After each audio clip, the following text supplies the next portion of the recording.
Chapter 344. It's just a small conflict, Tang Bao stammered. Didn't Wan Malay know her? Would a small conflict be so serious that she would run home and cry? Her throat was hoarse. You're at the Tang family's house now? I'll go and find you. Wan Malay hung up the phone. If Tang Bao stayed alone at the Tang family's house and looked at Tang Qishan's photos, she might feel aggrieved for a day. Wan Malay and Chen Shu applied for leave and left the company. They took a taxi directly to the Tang family's house. When they entered the house, they saw Tang Bao lying on the sofa. Her eyes were open, and she was facing the television that was not turned on. Wan Malay walked over and asked, "What are you doing?" Tang Bao came back to her senses and sat up lazily. She had a blank expression on her face. "You're here. You're standing here, so of course I'm here."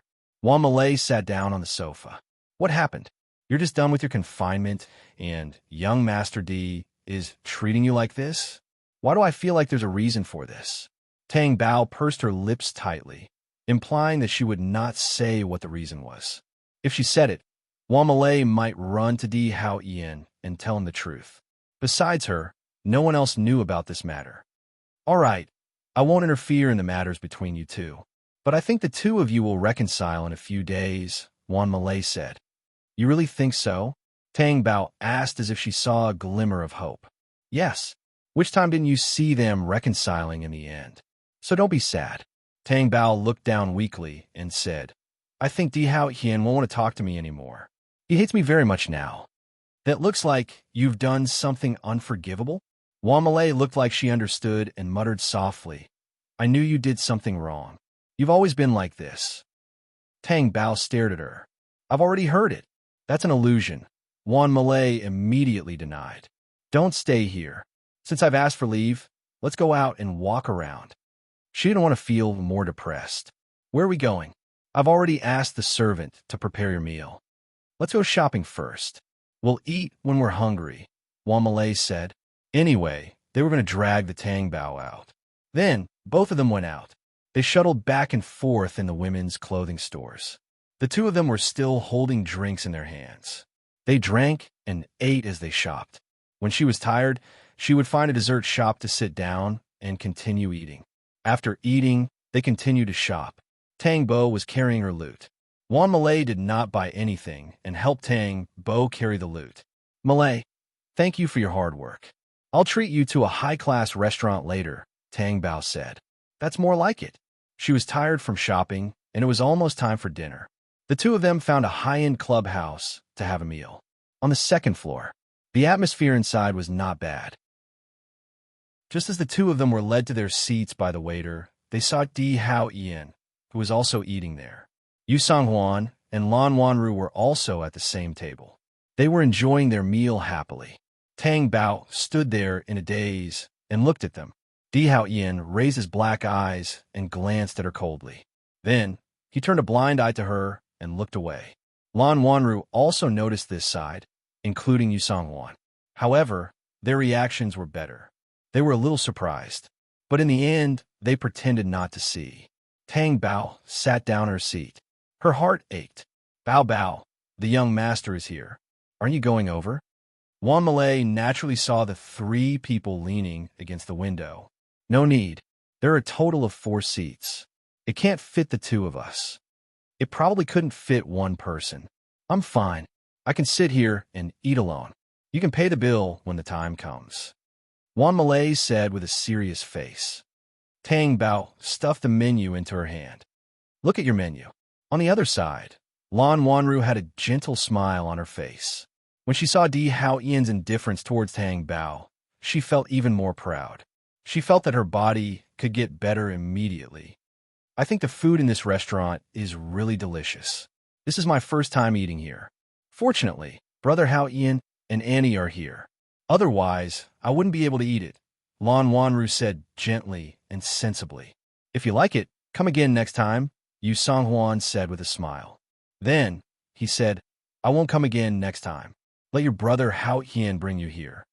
Lan Wanru looked at Di Hao Hian with tenderness and asked, "Brother Hao Hian, can I?" Di Hao Hian chewed his food slowly and said expressionlessly, "Yes."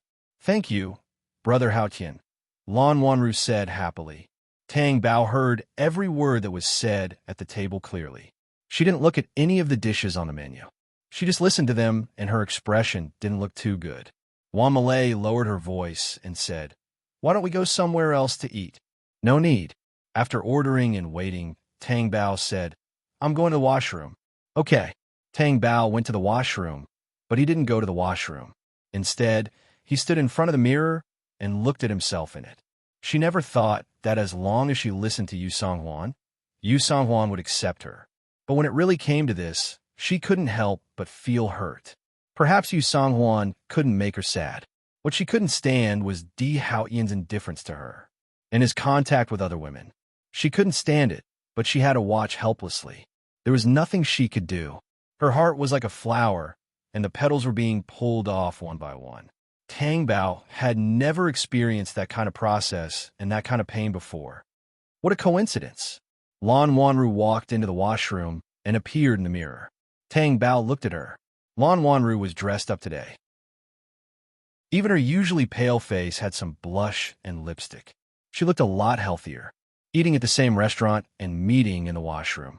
Isn't that a coincidence? Lan Wanru smiled triumphantly. It is indeed a coincidence. Tang Bao's face was expressionless. He lowered his head and washed his hands. Tang Bao, is Brother Hao-ian going to divorce you? I heard Brother Hao-ian talking to Annie this morning. I don't really understand, but at least I can tell that Brother Hao-ian is very dissatisfied with you and is already very impatient. You have to know that when a man is impatient with a woman, it's the precursor to divorce. Don't you think so? Tang Bao looked at himself in the mirror, and his expression changed. Di Hao-ian would divorce her? Would he? Lan Wanru was the one who was talking nonsense here. She was deliberately saying this to deceive her. Chapter 345. Tang Bao restrained himself and turned to look at Lan Wanru with a smile. "What are you laughing at?" Lan Wanru asked, puzzled. "Can't you see that I'm mocking you? Coming to the toilet to steal the limelight from me. Isn't that a bit too hasty? If Di Hao-ian wanted to marry you, he would have married you a long time ago. I think even if you wait until you die of old age, he still won't marry you, except that his brain is damaged." After Tang Bao finished speaking, he turned around, opened the door, and walked out. Lan Wanru was furious and chased after him. "What do you mean? Do you think I'm lying to you? Let me tell you, it's all true. Who do you think you are? You married Brother Hao-ian by accident. Do you really think he cares about you? If you weren't Big Aunt's savior, he wouldn't even look at you." Tang Bao turned around. He did not look sad at all. Instead, he smiled and walked toward Lan Wanru. "It's a pity. I saved his mother, but he didn't just look at me once. He looked at me many times. He looked at me in the morning, at noon, at night. He looked at me with his eyes closed. Who would look at you with their eyes closed? Don't you understand that the heart is looking at you with your eyes closed?" Tang Bao looked at Lan Wanru and asked proudly. Lan Wanru was about to refute, but he was stunned when he saw a black figure moving not far away. The expression on his face immediately changed to one of grief and indignation.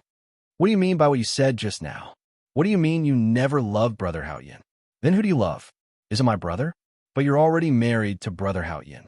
How can you be entangled with my brother? Tang Bao, how can you face Brother Hao-ian like this?" Tang Bao was stunned. "What are you talking about? When did I?" Lan Wanru immediately interrupted her. "Tang Bao, I don't have any other requests. Since you're married to Brother Hao-ian, can you not hurt him?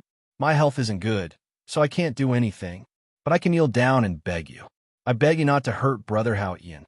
As he spoke, Lan Wanru really knelt down. "Are you crazy?" Tang Bao forcefully shook off Lan Wanru's hand. "Ah!" Lan Wanru was flung to the ground. Tang Bao frowned. Was she really that capable? And he even threw her to the ground? Behind him came the steady sound of hard-soled leather shoes hitting the marble floor. Tang Bao's back stiffened.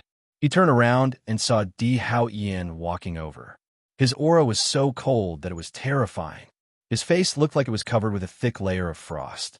Tang Bao finally understood why Lan Wanru's attitude changed so drastically and why he said those words. It turned out that he did it for Di Hao-ian to see. Tang Bao immediately walked forward and grabbed Di Hao-ian's strong arms with both hands. Di Hao Ian, let me explain. Di Hao Ian shook her off directly. His back bumped into the hard wall. Ah! Tang Bao screamed in pain and shock. He couldn't believe what he saw as Di Hao Ian walked past him to help Lan Wanru. Lan Wanru stood up and cried softly. Brother Hao Qian, he felt very wronged. Are you okay? Di Hao Ian only had eyes for Lan Wanru. Lan Wanru shook his head. With Brother Hao Ian's concern, I'm fine. Tang Bao didn't do it on purpose. I accidentally fell down. Let's go. Di Hao Ian hugged Lan Wanru, and the two of them were about to leave. Tang Bao looked at Di Hao Ian, who was so cold and heartless to her. He wanted to cry and laugh at the same time. In the end, he squatted in the corner and held his head in pain. He looked at Lan Wanru and Di Hao Ian, who had returned to their seats. Tang Bao was the only one who didn't come over. Moreover, Lan Wanru looked as if he had been wronged. Wan Malay stood up and went to the bathroom. From afar, he saw Tang Bao sitting motionlessly at the bathroom door. Tang Bao, what's wrong with you? Wan Malay squatted down and asked. Tang Bao buried her head and wiped the tears off her face. Then, she looked up and said, I'm fine. Have the dishes been served? Yes. Tang Bao stood up and said, since the dishes have been served, let's go back and eat. Tang Bao. Wan Malay was worried about her. I'm fine. I just had a fight with Lan Wanru, and then I miss my dad. The most important thing now is not to waste a table full of good food. Let's go. Tang Bao returned to her seat with a calm expression. The dishes had all been served. She sat down and started eating. Van Malay glanced at the people at the other table and began to eat in silence. Not long after, Di Hao Ian and the others at the other table left. As soon as they left, Tang Bao's tears fell silently. If Di Hao Ian treated me like this in the past, I would be very happy. I would even look for you to celebrate. But now I don't know what to do. Tang Bao, what's the matter that's so serious? It wasn't like this in the past. Wan Malay couldn't think of anything that could make Di Hao Ian like this. Even if Tang Bao had that kind of relationship with Di Junbai in the past, Di Hao Ian had forgiven her. Was there anything more serious than that? Tang Bao shook her head, and the tears in her eyes fell like beads. She wiped the tears on her face and said, let's not talk about it. Let's eat. Wan Malay thought, was the matter so serious that she couldn't talk about it? It was really worrying, and Di Hao Ian was really scary when he was cold. After the meal, although she was still suppressing something in her heart, at least she could calm down. Wan Malay had asked for a day off for her, so naturally, she couldn't waste it. She strolled and ate outside the whole day. She didn't go back until it was dark. In the castle, Di Hao Ian didn't come back, and she was the only one at the table. Lan Wanru walked to the door of Di Junbai's study and knocked. Di Junbai's voice came from inside. Come in. Lan Wanru pushed the door open and entered. Brother, am I disturbing you? No, you're looking for me. Lan Wanru closed the door, walked over, and said, I just want to know who posted the photos of you and Tang Bao on the internet last time. What's the purpose? Brother, did you find out? I didn't check. Why not? I have a feeling that this person has bad intentions. Don't tell me they want to frame you. Lan Wanru guessed. It's just some photos. I won't take it to heart. But when I went to eat with Brother Hao Ian today, I bumped into Tang Bao. Brother Hao Ian acted as if he didn't see Tang Bao. The two of them were like complete strangers. I'm thinking, is it because of those photos on the internet? Lan Wanru asked. At noon today, Di Junbai's expression changed slightly. Yes, Tang Bao and her friend also went to eat, and they bumped into each other just like that. I thought that Brother Hao Ian would talk to Tang Bao, but who knew that he didn't even look at her? It seems like it's quite serious. I specifically came to ask if you found out who took those photos. If you found out, the misunderstanding between Brother Hao Ian and Tang Bao will also be resolved. Chapter 346. No matter how much I like Brother Hao Ian is already married. If Brother Hao Ian wants to divorce Tang Bao, I won't say anything. But today, I don't think Brother Hao Ian has any intention of divorcing Tang Bao. I think at most, they'll just be at loggerheads. However, I'm afraid that Brother Hao Ian will misunderstand you because I don't think he did it, Lan Wanru said with certainty. Di Junbai had a faint smile on his face. I'll take care of this matter. You don't have to worry. If you're not feeling well, go back to your room and rest early. Okay. Lan Wanru didn't say anything else. He couldn't understand Di Junbai's expression. He turned and left the study. In the bungalow. Old Madam seems to be in a good mood today. She must be in a good mood to eat with the young master.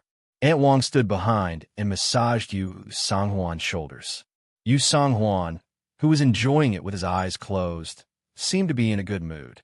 What do you think of Wanru being my daughter-in-law? Old Madam's taste is definitely right, Aunt Wang said with a smile. That child's health isn't good. If she's healthy, it'll be great. However, even if her body isn't that healthy, there won't be a problem with giving birth. I think Wanru will feel better eating with Hao Ian, Yu Songhuan said. That's for sure. Maybe Miss Lan has a mental illness, Aunt Wang said. What do you mean? Anyone can tell that Miss Lan likes the young master. Old Madam is worried that her health isn't good. Actually, if she's with the young master, she might be able to recover completely. Yu Songhuan nodded in agreement. Then there's nothing to worry about. Aunt Wang asked hesitantly, but will the young master divorce the young madam? Today, she met Tang Bao in the restaurant. Hao Ian didn't treat her well either. I think divorce is only a matter of time, Yu Songhuan said with certainty. In the morning, Tang Bao came out of his room and glanced at the room next door. Then, he went downstairs and entered the dining room. Along the way, he did not see any Di Hao Ian people. Needless to say, Di Hao Ian had not returned home all night. Was she always with Lan Wanru? Tang Bao did not know what was the point of staying in the castle and wondering where Di Hao Ian would be every day. This castle wasn't hers. There was no reason for Di Hao Ian not to come back because he didn't want to see her. Or should she wait for Di Hao Ian to bring another woman back? Therefore, after having breakfast, Tang Bao went back to her room, packed a few clothes, carried her backpack, and went downstairs. Young madam, what are you doing? Zhongli asked. Back to my parents' home. But isn't there no one in the Tang family? Zhongli whispered as he looked at Tang Bao's expression. There will be someone when I go back. Tang Bao took 2 steps forward and stopped. He turned around and said to Zhongli, if Di Hao Ian comes back, tell him that I don't have to stay here if he doesn't want to see me. That way, he won't have to stay out all night. Tang Bao did not wait for Zhongli to come back to his senses. He left without looking back. Zhongli was stunned. These 2 people were arguing just like that? Did they dislike living here that much? This was a castle. How many people wanted to stay here for a night? Tang Bao pushed her luggage to the door, threw her backpack on the sofa, and sat down. Wan Malay walked to the luggage and glanced at it. He asked, are you running away from home? You don't have to persuade me. You don't have to say how well Di Hao Ian treated me in the past. People change. Since he humiliated me so much, I might as well not see anything. Anyway, even if he says that he wants a divorce, I can only accept my fate. Wan Malay asked curiously, I didn't intend to persuade you. Tang Bao looked at her. Judging from the way we were at dinner yesterday, of course I'm on your side. Do you still need to ask? But don't you think that I was wrong in the first place? Even if you were at fault, it's Di Hao Ian's fault for not disciplining you well. It's his fault.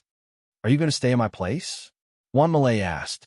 Before Tang Bao could say anything, Wan Malay sat down beside Tang Bao and prepared to persuade him earnestly. Tang Bao, let me tell you, it's not that I don't want you to stay, but I just think that you should go back to the Tang family and accompany your father.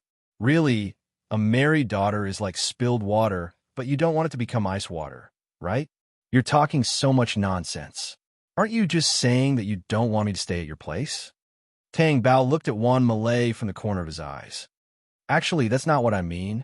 Fine, I just don't want you to stay at my place, Wan Malay said with certainty. Tang Bao grabbed Wan Malay's collar and hit him. President Tang, please spare me. Someone come. President Tang is going to kill me. Tang Bao's fist fell in the air and he stared at her. I haven't done anything yet. Why are you screaming? Do you think I can still scream when you do it? At this moment, Tang Bao's phone rang. Tang Bao was stunned. Why aren't you picking it up? Maybe it's young Master D, Wan Malay said. Why is it him? His wife has already run away. Do you really think he's not anxious? Tang Bao thought. Could it be that her judgment was wrong? She didn't think that Di Hao Ian would call her. However, she still had some expectations in her heart. However, when she got the phone in her hand, she understood that the greater the expectation, the greater the disappointment. However, the person who called was one of the culprits who caused the conflict between her and Di Hao Ian. She took the phone and walked outside to answer it. What's the matter? I saw the photos on the internet. I wanted to explain it to you personally, but I didn't want something like this to happen again, so I called you. The reason why Tang Bao used to like Di Junbai so much was because he was gentle and elegant. No matter what he did, he would consider her feelings. Even at this time, his words always made her feel comfortable. I don't know why this happened either. Do you know who did it?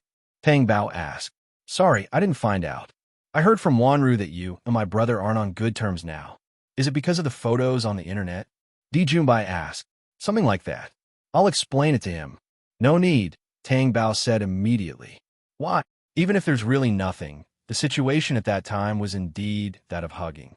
With Di Hao Ian's domineering personality, he definitely won't accept it. Don't go. I'll solve it myself. Actually, this wasn't the main reason Tang Bao said. Instead, it was Di Hao Ian's anger and the child. She even said that she didn't want the child because of Di Junbai. Therefore, no matter how Di Junbai explained, it was useless. The more he explained, the worse it would get. Can you solve it? Di Junbai asked. Yes. Don't worry, I'm fine. Tang Bao, will I never see you again? Di Junbai was silent for a moment and asked. Chapter 347. Tang Bao said impulsively in his heart, Do you really want to eat together? Aren't you afraid of another misunderstanding? Di Junbai asked. What's there to be afraid of? It's settled then. Tang Bao hung up the phone after he finished speaking. His face was still filled with anger. Why could Di Hao Ian bring a woman home, but she couldn't eat with Di Junbai? Di Hao Ian could be angry with her, but what did he mean by being with Lan Wanru? Or did he always want something to happen with Lan Wanru? At noon, Di Junbai's car appeared at the entrance of the company on time. Tang Bao saw it and was about to walk over when Zhou Jisen's voice came from behind him. President Tang, are you going out to eat? Is there a problem? Tang Bao turned around and looked at him. Of course there's no problem, but I thought you were going out to eat with young Master Di. It seems like that's not the case. Tang Bao cursed silently. Would Di Hao Ian's car be so insensitive? She didn't believe that Zhou Jisen couldn't tell. He said that on purpose. Do you want to tell Di Hao Ian? Tang Bao asked. Of course not. I'll pretend that I didn't see it. Zhou Jisen smiled mysteriously and left. Tang Bao thought about what he said. Why did he say it as if there was something going on between her and Di Junbai? It was just a meal. If he wanted to misunderstand, so be it. Tang Bao got into Di Junbai's car. The two of them went to the restaurant to eat. After entering the door, they found a seat by the window and sat down. It's my treat. Order whatever you want to eat, Di Junbai said with a smile. Okay. Tang Bao took the menu and ordered from the waiter. Di Junbai looked at Tang Bao carefully. What's wrong? Why are you looking at me like that? Tang Bao asked. You seem to have lost weight. Managing a company will definitely be tiring, Tang Bao said guiltily. About the photos, I still have to apologize to you in person. If I hadn't come to you that day, nothing would have happened, Di Junbai said. You really can't find anything? Tang Bao asked. I didn't find anything, but if you want to know, I'll think of another way, Di Junbai said. Tang Bao nodded. I also want to know who wants to harm me. Brother Junbai, I'm counting on you. Please what? It's all because of me that you're in such a difficult situation. I'm just doing what I should do. Di Junbai smiled. In fact, the reason why Tang Bao and Di Junbai came for dinner was because of the photos on the internet. If she found out who did it, she would slap him to death. At that time, she would have more confidence to explain herself to Di Hao Ian with the evidence, right? She still hoped that he would not misunderstand her. The child's matter and Di Junbai's matter could not be mixed together at all. And for Di Hao Ian, which one was more important? Tang Bao felt that both were important. Hiju walked into the office and glanced at Di Hao Ian, who was buried in work. He hesitated for a moment and said, Young master, young madam is having dinner with Di Junbai. Di Hao Ian's expression could not be seen, but the atmosphere in the air suddenly dropped like the cold air. Then Di Hao Ian slowly raised his face, his eyes malicious. The veins on the back of his hand bulged and twisted because of the force. It was especially terrifying. Then, in the next second, he violently swept all the documents and computers on the table to the ground, making a bang sound. The computers were all broken. After dinner, Tang Bao returned to the company. When he walked into the office, Wan Malay came up to him. "You really had dinner with Di Junbai? Why can't I?" "Of course you can." Tang Bao sighed and said, "Di Hao Hian and I have quarreled like this. I'm afraid we won't be able to get back together." "Why do you say that?" "It's normal for couples to quarrel. It's just a Cold War now. After the Cold War, it will be a passionate love affair." Wan Malay thought of Di Hao Ian's domineering and strong attitude and felt that the two of them would still reconcile. Tang Bao did not say anything. That was because Wan Malay did not know the seriousness of the matter. If he knew, it would be hard for anyone to say anything. After work, Tang Bao went straight back to the Tang family. She understood Wan Malay's intentions very well. She wanted Tang Bao to be alone and then attract Di Hao Ian's attention. In fact, if Di Hao Ian really cared, he would know that she had dinner with Di Junbai in the afternoon and take action. And Di Hao Ian did nothing. This meant that there was really no possibility of her and Di Hao Ian going back to the way they were before. Sleeping at night, Tang Bao still had the window open. She wanted to look at the starry sky outside, but she could only see the shadows of tree branches hitting the wall. It was a little scary. It was indeed a little abnormal for her to sleep with the window open on such a cold day. Tang Bao tossed and turned in bed. It was not that she could not sleep because of the cold, but because she could not sleep because she was frustrated. She got up and got out of bed to close the window. Just as she was about to close the window, her hand paused and she looked at the tree not far away. It always reminded her of Di Hao Ian, who used to stand there, looking at her, guarding her, and the phone calls that he did not hang up all night. What was Di Hao Ian doing now? Would he still remember everything he did to her? Or was it that he was engraved in her heart by a warm person, but a warm person easily forgot? A gust of cold wind blew on Tang Bao's face and brought her back to reality. Why was she still thinking about these things? No matter how beautiful they were all just memories. Perhaps the beautiful memories would never come back. She closed the window. Tang Bao went back to bed. She thought that she would get hotter as she slept, but in the end, she curled up and curled up. It was hot no matter how she slept in the castle. Was she so cold in the Tang family? In the end, Tang Bao grabbed her feet with both hands. Her hands were hotter than her feet, so she just covered her feet and closed her eyes to sleep. But it was so quiet that she could not fall asleep. 10 minutes later, Tang Bao removed her feet, picked up the phone on the bedside table, and dialed a number. "What is it?" Wan Malay's voice came through. "I want to invite you to the bar." "What? Now?" Wan Malay raised her voice. "Yes, now." An hour later, the two of them dressed up and ran to the bar. Although it was winter, the men and women in the bar were wearing very little. It was almost like summer. Tang Bao and Wan Malay wrapped themselves in thick coats as if they had gone to the wrong place. After sitting down, Wan Malay suggested, "Let's take off our outer clothes. It feels like we're in a zoo." "I like your analogy." As Tang Bao spoke, she and Wan Malay took off their coats and threw them aside. "Okay, now we're all animals." The waiter came over. "What would you like to drink?" "Fruit plate, snacks, and wine." "Champagne," Tang Bao said. "Why do you want champagne? Why not other things? What are you celebrating?" After the waiter left, Wan Malay was very confused about Tang Bao's brain. Chapter 348. Wan Malay was speechless, because compared to before, Tang Bao was indeed much freer. Di Hao Ian did not allow her to enter the bar at all. Now, she could enter without any hindrance or fear. However, Wan Malay was still a little scared. After all, Di Hao Ian did not divorce Tang Bao. Tang Bao was still Di Hao Ian's man. Di Hao Ian was such a strong man. Would he allow Tang Bao to be so presumptuous? However, If Tang Bao's presumptuousness could make Di Haoyin appear, it would be a good thing, right? It was better than ignoring each other. Therefore, Wan Malay began to indulge her. After the waiter brought the wine, Wan Malay said, "How can one bottle be enough?" "That's right. Why did you give me a bottle?" Tang Bao asked the waiter in confusion. "Sorry, how many bottles do you need?" Tang Bao stretched out 5 slender fingers, meaning 5 bottles. Wan Malay swallowed and did not speak. The waiter turned around to get the wine. "Wait a minute." Tang Bao stopped him. "I want a male model." Wan Malay was speechless. "How many?" "2. Please wait a moment. I'll arrange it right away." After the waiter finished speaking, he looked meaningfully at Tang Bao and Wan Malay before leaving. Wan Malay wiped the sweat off her forehead. Wasn't she helping the evildoer? Not only did she ask for wine, but she also wanted a male model. Tang Bao was quite fun. "Why are you looking at me? It's not the first time we've asked for a male model." Tang Bao glanced at Wan Malay and said. Wan Malay thought, indeed. However, she was caught by Di Haoyin last time. The shadow was still there. Not long after, the male model arrived.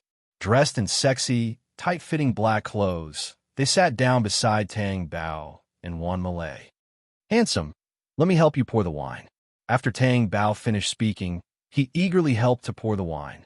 He didn't expect the male model to be such a beautiful girl. This was probably the best deal he had ever received.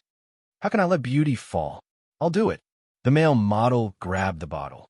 When her hand touched Tang Bao's hand, she felt that the small hand was especially soft and fair in the dark. Tang Bao poured wine for him. After he was done, he clinked glasses with the male model and demanded, "Drink up." The male model drank all the wine in his glass. The Tang Bao also finished it. Then, the male model continued to pour wine for her. He downed another cup of Tang Bao. The male model poured the wine for her and asked, "Aren't you afraid of getting drunk if you drink like this? If you're drunk, won't you have a better chance?" Tang Bao nudged him with his elbow. The male model smiled a little embarrassedly. Tang Bao's heart fluttered. Wan Malay looked at Tang Bao with a speechless face. She knocked on the glass and said, "Baby, let's have a drink." "Oh, I almost forgot about you. Drink." After Tang Bao said that, he tilted his neck and drank the wine. Wan Malay took a sip. Tang Bao saw this and said, "What are you doing? Drink it all. Otherwise, I won't drink with you." Wan Malay had no choice but to drink the rest of the wine in the glass. She thought to herself that she must not get drunk. Otherwise, when Di Haoyin didn't appear, and the two of them were so drunk that even their parents wouldn't recognize them, wouldn't something happen to them in such an environment where wolves, tigers, and leopards were everywhere? If she was sober, there was still a chance to save her. Wan Malay looked around as she drank. She wanted to find Iju. If Iju appeared, then Di Haoyin wouldn't be far away. However, she didn't see Iju. She only saw many men staring at Tang Bao with covetous eyes. After 3 rounds of drinking, Tang Bao was already drunk. His face was red and his eyes were wandering. Fortunately, Wan Malay was sober. "Tang Bao, do you want to go back? The bar is closed." Wan Malay wanted to snatch the wine glass in Tang Bao's hand. "I don't want to go back." Tang Bao's hand shook and more than half of the wine in the glass spilled. He didn't realize it and continued to say drunkenly, "Don't think that I know that the bar doesn't close until after midnight." "Ha ha, I saw through you, didn't I?" Although he said that he was drunk, he wasn't confused. "But you're drunk now. Let's go back." "Stay at my place," Wan Malay said. "I don't want to stay at your place." Tang Bao's hand shook again. There was still a third of the wine left in the glass. "Didn't you say that you don't want me to stay? Let me tell you, unless you punish yourself by drinking 3 glasses, I won't go with you." Hee hee. Tang Bao laughed foolishly. "I'll get drunk too if I drink more. How will I clean up then?" Wan Malay said to the male model next to him, "You guys go down first. We don't need you here." "Aren't you going to stay for the night?" the male model asked. Wan Malay stared and almost kicked him. "What night?" The male model wanted to stand up and leave. Tang Bao saw this and immediately urged him to stay. He even hugged the male model with both arms. "You're not allowed to leave." The male model sat there and didn't leave. He let Tang Bao throw himself in his arms. It made his heart itch. He said gently, "I'm not leaving." Wan Malay almost fainted. "Let's continue drinking." After Tang Bao finished speaking, he drank the wine in his glass. He didn't drink it. "Hey, where's the wine I poured just now? Why is it gone?" "I drank it." "Pour it again." Wan Malay directly took the wine bottle away. Tang Bao looked at her in confusion and asked in confusion, "What are you doing?" "Give the wine back to me." "Baby, you're already drunk. I can't let you drink anymore." Wan Malay was determined not to give it to him. Tang Bao's expression suddenly became gloomy. He lowered his head. "Malay, can't you let me drink? If I still feel uncomfortable, doesn't it mean that I'm not drunk yet?" "You're drunk. What if you're awake? Won't you still feel uncomfortable?" Wan Malay softened and said with heartache, "At least let me get drunk for a while now. It's good for a while. You don't know how bitter my heart is. I really didn't want to abort the child on purpose. I had no choice." Tang Bao said and started crying. "What did you say?" Tang Bao's words were clear. Wan Malay was sure that she didn't hear wrong. Tang Bao didn't say anything. He grabbed the wine bottle and poured himself some wine. His hands were weak and swaying. Half of the wine was poured into the glass, and the other half spilled on the table.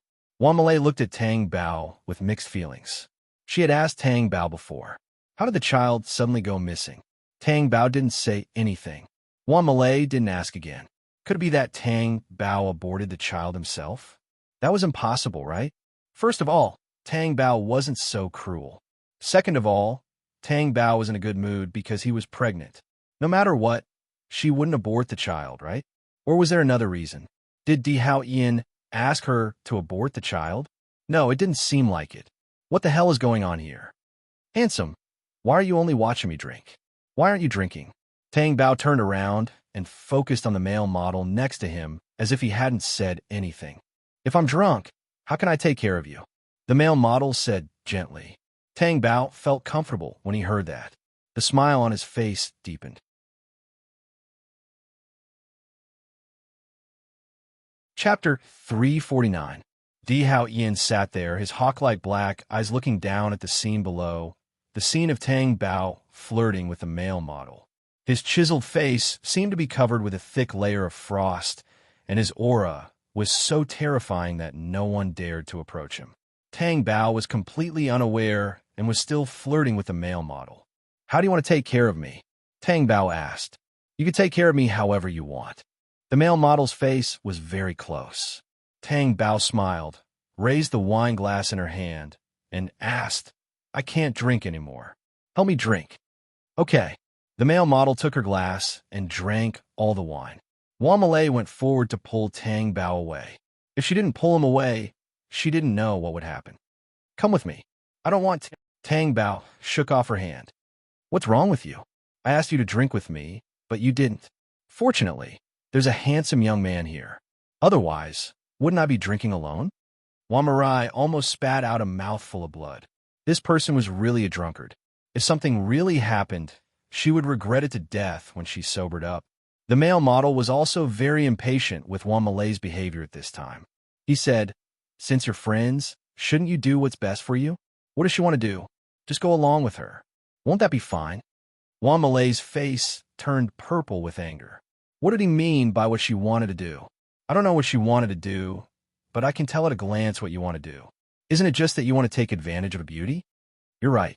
Let me tell you, sometimes this friend of mine is really inconsiderate." Tang Bao and the male model echoed each other. Wan Malay was so angry that she wanted to flip the table. "Then let's ignore her. I'll play with you," the male model said as he touched Tang Bao's hand, but his eyes were fixed on his chest. Tang Bao's consciousness was slow, and she didn't realize that she was being taken advantage of. Wan Malay was about to step forward and vent his anger. The male model's hand was clamped and twisted forcefully. The sound of bones dislocating could be heard. "Ah!" The male model screamed miserably, his face twisted in pain. Everyone present was startled by this sudden development. When Wan Malay saw who it was, he felt relieved. When Tang Bao saw Di Hao Yin's dark face, he became much more clear-headed. Then Di Hao Yin loosened his grip, and the male model was thrown out of his position by Di Hao Yin's powerful arm. He fell to the ground and twisted in pain. It caused quite a stir in the bar, but Di Hao Ian's aura was terrifying. Some people recognized Di Hao Ian's identity and hid far away, not daring to provoke him. Di Hao Ian stared coldly at Tang Bao. Tang Bao turned her face away and didn't look at him. The next second, Di Hao Ian grabbed her wrist and pulled her out of the bar. "Didn't you say that you don't care about me?" "What do you mean by this?" Tang Bao couldn't get rid of his grip. Her wrist hurt. "It hurts. Let go. I don't want you to care about me." Di Hao Ian let go and grabbed Tang Bao's face. His cold face approached, and his dark eyes seemed to pierce into her soul. "Listen to me. Even if you are worthless to me, you are mine in life and in death. You can't escape from my control in this lifetime. You mean we can't go back to how we were before, and I can't find anyone else?" Tang Bao asked bitterly. Di Hao Ian looked at her viciously. "Try it.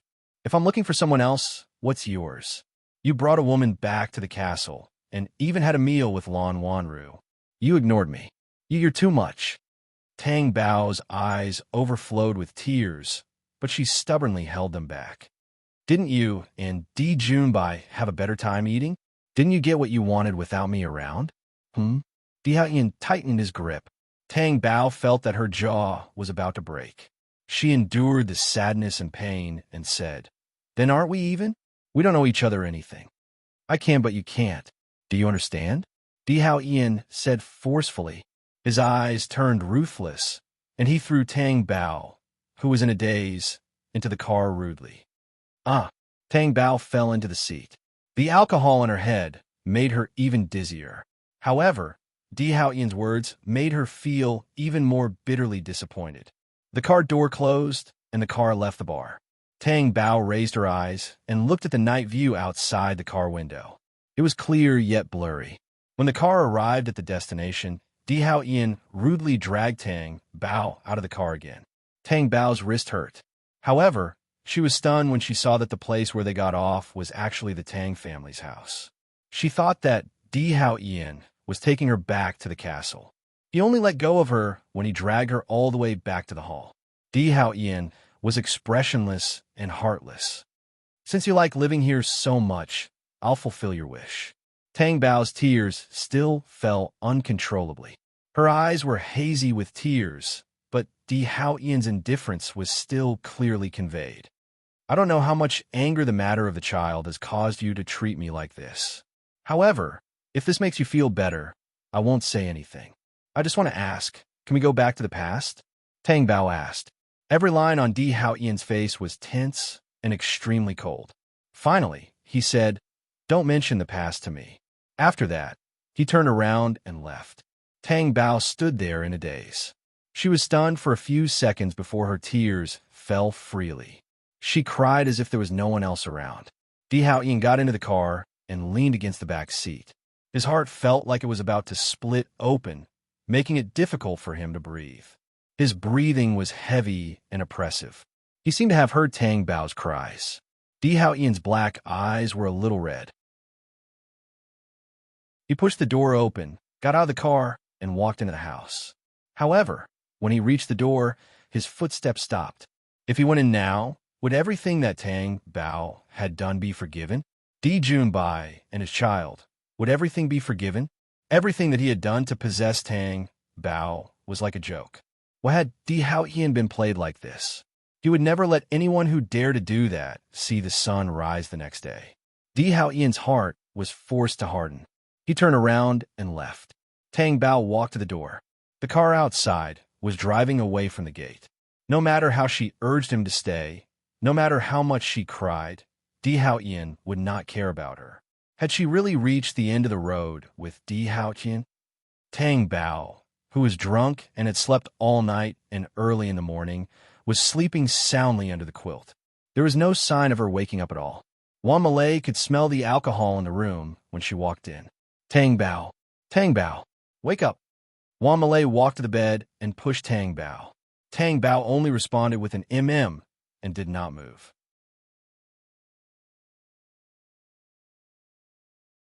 Chapter 350. Tang Bao shrunk his neck and continued to sleep. "Damn, He really can sleep. Juan Malay walked to the window and pulled the curtains open. The sunlight immediately shone in. "Oh, what are you doing?" Tang Bao immediately pulled the blanket over his head. Juan Malay walked over and pulled the blanket down again. "I said, are you still not getting up?" Tang Bao said impatiently. "Why should I get up? Have breakfast with me. Aren't you hungry? I'm on a diet. Go eat by yourself." Tang Bao still wanted to drill his head into the blanket. "If you don't get up, I'll lift all your blankets," Juan Malay threatened. Tang Bao was unmoved. Juan Malay glanced at her and didn't continue to shake her. Instead, he asked calmly, "Why did you want to abort the child?" Tang Bao's long eyelashes fluttered, and his eyes slowly opened. "Do you still remember what you said when you were drunk last night?" Juan Malay asked. Tang Bao's thoughts returned to what she said when she was drinking last night. What did she say? She always had symptoms of indirect memory loss after drinking. How could she remember what she said? "Are you awake? If you're awake, say something." Tang Bao sat up from the blanket. "What do you want me to say?" "I was curious at the beginning. Why did you abort the child under the young master's careful care? You didn't say anything when I asked you. Did you abort the child yourself?" Juan Malay asked. "If you understand it that way, then I understand." Tang Bao put on his clothes, got out of bed, and walked to the bathroom. Juan Malay chased after him. "Are you out of your mind? Why don't you want the child? Don't tell me you aborted the child for no reason. I don't believe it." Tang Bao turned around. His face was full of unconcealable scars. "Can you stop asking me? Di Hao Hian and you fought like this because he found out that you aborted the child? In other words, he had no idea that you aborted the child? But how was the baby aborted?" Juan Malay asked. Tang Bao remained silent. Di Hao Hian thought that Juan Malay was the one who gave her the medicine, and Juan Malay knew nothing about it. Does this count as a loophole in the whole thing? She was worried that Juan Malay would ask Di Hao Hian about it. Tang Bao sighed wearily and said, "I took the medicine, and then the baby was gone." "What medicine did you take? Haven't you been staying in the castle all this time? Where did you get the medicine?" Juan Malay asked in confusion. "Di Hao Hian thinks you bought the medicine for me." Juan Malay looked at Tang Bao in disbelief. He suddenly felt a chill run down his spine. Because at that time, only Di Hao Hian's mother, Lan Wanru, and you went to look for me. And the other two people would not buy the medicine for me. Only you could do that. Juan Malay patted his chest and said, "Should I feel like I escaped death? Di Hao Hian didn't kill me? That's not right. I know very well whether I bought the medicine or not." "If I didn't buy it, then who did? Lan Wanru, right? She has been harboring ill intentions towards you." "It's not her," Tang Bao said. "If only it was Lan Wanru, then she wouldn't have had to hide it so hard and fight with Di Hao Hian to this extent." "Then who is it? Di Hao Hian's mother? That's impossible. She's pregnant with her own grandson. She wouldn't buy the medicine for you," Juan Malay said. Tang Bao lowered his gaze. Juan Malay would think this way. In fact, everyone would think this way. How could a grandmother harm her own grandson? "She gave me the medicine," Tang Bao said. "Who?" Juan Malay didn't understand for a moment. "Di Hao Hian's mother. Why? Is she crazy? That's her grandson." Juan Malay was angry. "Yes, but she gave me the birth control pill from the beginning. I took the pill for a week. When I went to the hospital and found out that I was pregnant, the child was already more than a month old. In other words, when Di Hao Hian's mother gave me the medicine, I was already pregnant and the medicine was absorbed by the child. I couldn't have the child at all." Tang Bao recalled all the things that happened before, and his face was a little pale. "So this is the truth? So, Di Hao Hian didn't know anything at all?" Juan Malay asked. "If he knew, why did it become like this?" Tang Bao was innocent. "What can I do? Should I let Di Hao Hian hate his mother? Then wouldn't I hate him even more? Di Hao Hian only has one relative. I don't want their relationship to be strained because of me," Tang Bao said weakly. "I don't agree. Why should you bear all this alone?" Juan Malay was so angry that she wanted to hit him. "Is that woman crazy? Giving you the birth control pill? Since you did something wrong, you should bear the consequences. Even if you're not pregnant, can you take that kind of medicine casually? It's also harmful to the body. She only cared about the D family. Why didn't she think about you? In the end, you still want to hide it for her? I'll go look for the young master now." Malay. Tang Bao pulled her, his eyes hot. Malay, I didn't tell you at the beginning because I was afraid that you would go look for Di Hao Yin. But Malay, you know me the best, don't you? You know how regretful I was after losing my family. I hate that I can't turn back time. Even now, I still feel guilty toward my father. I don't want Di Hao Yin to be like me. You understand what I mean. I know you regret it, but you can't let yourself suffer so much for Di Hao Yin. Wan Malay felt that it was not worth it for her, and it was for such a shrewd woman. I just want to wait for his anger to subside. What if he doesn't subside? You were the one who made the decision to abort the child. Which man would be willing to accept such a big thing? During that time, the intimate photos of you and Di Junbai were posted on the internet. Who in the D city doesn't know about Di Hao Yin's cruelty? You're still alive and well. You're the only person who's still alive after offending Di Hao Yin. I really feel that you burned incense in your previous life. Tang Bao obviously knew Di Hao Yin's character. So when the truth was found out, Tang Bao was extremely scared. But in the end, Di Hao Yin said that she had taken a bullet for him. Such heartless words pierced her heart like needles. Tang Bao would rather be treated cruelly by Di Hao Yin. Malay, if you're really doing this for my own good, can you pretend that you don't know? Tang Bao begged. This is for your own good? Where are you? Wan Malay asked back. Di Hao Yin and his mother fell out. Can I be happy by Di Hao Yin's side? Malay, can you think for me? Wan Malay was extremely annoyed. If she didn't think for her, why would she be in such a hurry to find Di Hao Yin? Tang Bao was more wrong than anything now. Actually, it doesn't matter whether Di Hao Yin knows the truth or not. What matters is his attitude.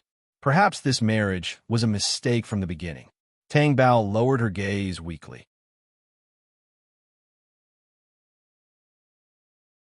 Chapter 351. Wan Malay opened her mouth, but didn't say anything, because it was indeed a mistake in the beginning. The person Tang Bao wanted to marry was Di Junbai, but in the end, it became Di Hao Yin. It was a mistake. However, the other party was Di Hao Yin, who no one dared to offend. So, it was a mistake to the end. However, was it really a mistake? Di Hao Yin's love and presumptuousness towards Tang Bao had always been straightforward and domineering. Wan Malay felt like she had entered the wrong wedding hall, but married the right person. So, don't tell her that it was a mistake. If it was a mistake, why did she smile like a flower in the past? In her marriage, Tang Bao was like a princess living in a castle. Wan Malay felt that it was blissful. When the two of them were eating at the dining table, Wan Malay didn't ask about what happened last night. No matter what happened, it didn't end well. Otherwise, Tang Bao wouldn't still be living in the Tang family. She would have been brought back to the castle by Di Hao Yin long ago. You're not going to the company today, right? Wan Malay asked. Tang Bao hesitated whether to go or not. It's better not to go. You drank so much last night, and your complexion hasn't recovered yet. Rest at home for the day. Tomorrow is your rest day. Rest enough for 3 days in a row, Wan Malay said. All right, I'll rest well. My head hurts after drinking. You'll drink again next time. By the way, did you pay for the male model? Tang Bao asked. Then, she remembered that Di Hao Yin's prices had suddenly dropped and said, Give me some medical fees too. You remember? Wan Malay was surprised. I remember a little. Does this mean that the young master still cares about you? Look, you want to drink and look for a male model, and the young master appeared. If he didn't care, he wouldn't have cared about you at all. Tang Bao didn't say anything. However, she remembered everything that Di Hao Yin said to her last night. It wasn't because he cared, but because of Di Hao Yin's innate possessiveness. What did he mean by he could look for her, but she couldn't? It was completely unreasonable. Wan Malay saw that Tang Bao did not say anything and did not look too good. It must be because the final result was not good. After breakfast, Wan Malay went to the company. When Wan Malay came, he brought her a backpack. Tang Bao curled up on the sofa and took out his phone. There were no messages, so he put it aside. I want to watch some TV. However, the pain in her head made her uncomfortable, so she ran back to her room to sleep. After lunch, he continued to sleep in the afternoon. The Tang Bao slept for almost an entire day. Her skin was white and tender from sleeping. The next day, Tang Bao only woke up at noon. The first thing he did was check his phone. It was as if her phone was broken. No one was looking for her. However, there was a sense of loss in his heart. Tang Bao wondered what she was disappointed about. Was she still hoping that Di Hao Ian would look for her? She would not be welcomed, even if she took the initiative to look for him. She was thinking too much. Just as she was lost in her thoughts, her phone rang, and the vibration made her hand tremble. When he saw the caller ID, Tang Bao was stunned and picked up the call. "Have you eaten?" Di Junbai's gentle voice came from the other end. "I'm about to eat." Tang Bao did not say that he had just woken up. "Then go eat first. I'll call you after you're done." "What's the matter?" Tang Bao asked. "I found out about the photos posted online." "Where are you now?" "I think it's better to talk in person," Di Junbai said solemnly. "Why don't you come to the Tang house?" "I'm in my own house now," Tang Bao said. There was a car at home, but she did not know how to drive it. "Are you free now?" "Then I'll come over now." Tang Bao hung up the phone and was in a daze. Listening to Di Junbai's tone, it seemed that this matter was more complicated than she had imagined. Otherwise, Di Junbai would not have asked to meet her. Or was it that she did not expect the person who posted the photos? There was a knock on the door, and the servant's voice came from outside. "Miss Tang, lunch is ready. I have a guest coming." "Wait a little longer," Tang Bao said. She did not know if Di Junbai had eaten. If not, he could eat here. There was nothing inconvenient in the Tang house. Moreover, she was the one who asked Di Junbai to come over. She could not let him eat on an empty stomach. Half an hour later, Di Junbai's car drove into the villa. Di Junbai got out of the car alone. Tang Bao looked at him from afar. Actually, with Di Junbai's status and qualifications, he could totally hire a chauffeur. However, ever since she met him, he had always been driving by himself. This showed that he was a very down-to-earth person and made people feel at ease. "You were standing at the door, waiting for me?" "I'm flattered," Di Junbai said jokingly. Tang Bao glanced at the laptop in Di Junbai's hand and did not ask directly. Instead, he said, "Have you eaten?" "No." "Then I'll treat you to a meal," Tang Bao said. "I couldn't ask for more." Di Junbai raised his eyebrows and smiled. After putting down the laptop, Di Junbai and Tang Bao went to the restaurant to eat. "If you had called me earlier, I would have asked someone to prepare a few more dishes," Tang Bao said embarrassedly. "Why are you treating me like an outsider?" "It's not like you don't know that I'm not picky about food," Di Junbai said. Tang Bao smiled. Indeed, when the two of them met for dinner in the past, it was always Di Junbai who accommodated her. It made her think that Di Junbai had a crush on her and just did not say it out loud. Perhaps Di Junbai was born to be such a gentleman and treated everyone like this. She was thinking too much. She was overthinking. That was why the series of events that followed. After the two of them finished eating, they returned to the hall. The servant served the tea and stood not far away. Di Junbai glanced at the servant. Tang Bao understood and said, "There's nothing for you to do here. You can leave." "Yes." The servant left the hall. Tang Bao looked at Di Junbai and asked, "What's wrong?" "There are some things that are better left unknown to others." Di Junbai paused and looked at Tang Bao. He asked, "Are you going to stay here forever?" "It's normal for two people to quarrel. How are you going to resolve this mess?" "Do you think it's my fault? That I'm throwing a tantrum?" Di Junbai shook his head. "In my eyes, you're the most adorable girl. You always have been. But other people don't think so. Now they all see me as a thorn in their side. In my opinion, you're really being wronged. Actually, before I called you, I hesitated for a long time. Now it seems that you don't need to be wronged," Di Junbai said. "Brother Junbai, do you have something to say to me?" Tang Bao asked. "I found a hacker and checked the account that first posted the photos online. And this account is one that I'm familiar with." After Di Junbai finished speaking, he turned on his computer and found the account. After he clicked on it, he turned the computer screen to Tang Bao and showed her. "This is a string of English. I don't understand it," Tang Bao said awkwardly. "This is an internal account of T Group. Only one person used this account before," Di Junbai said.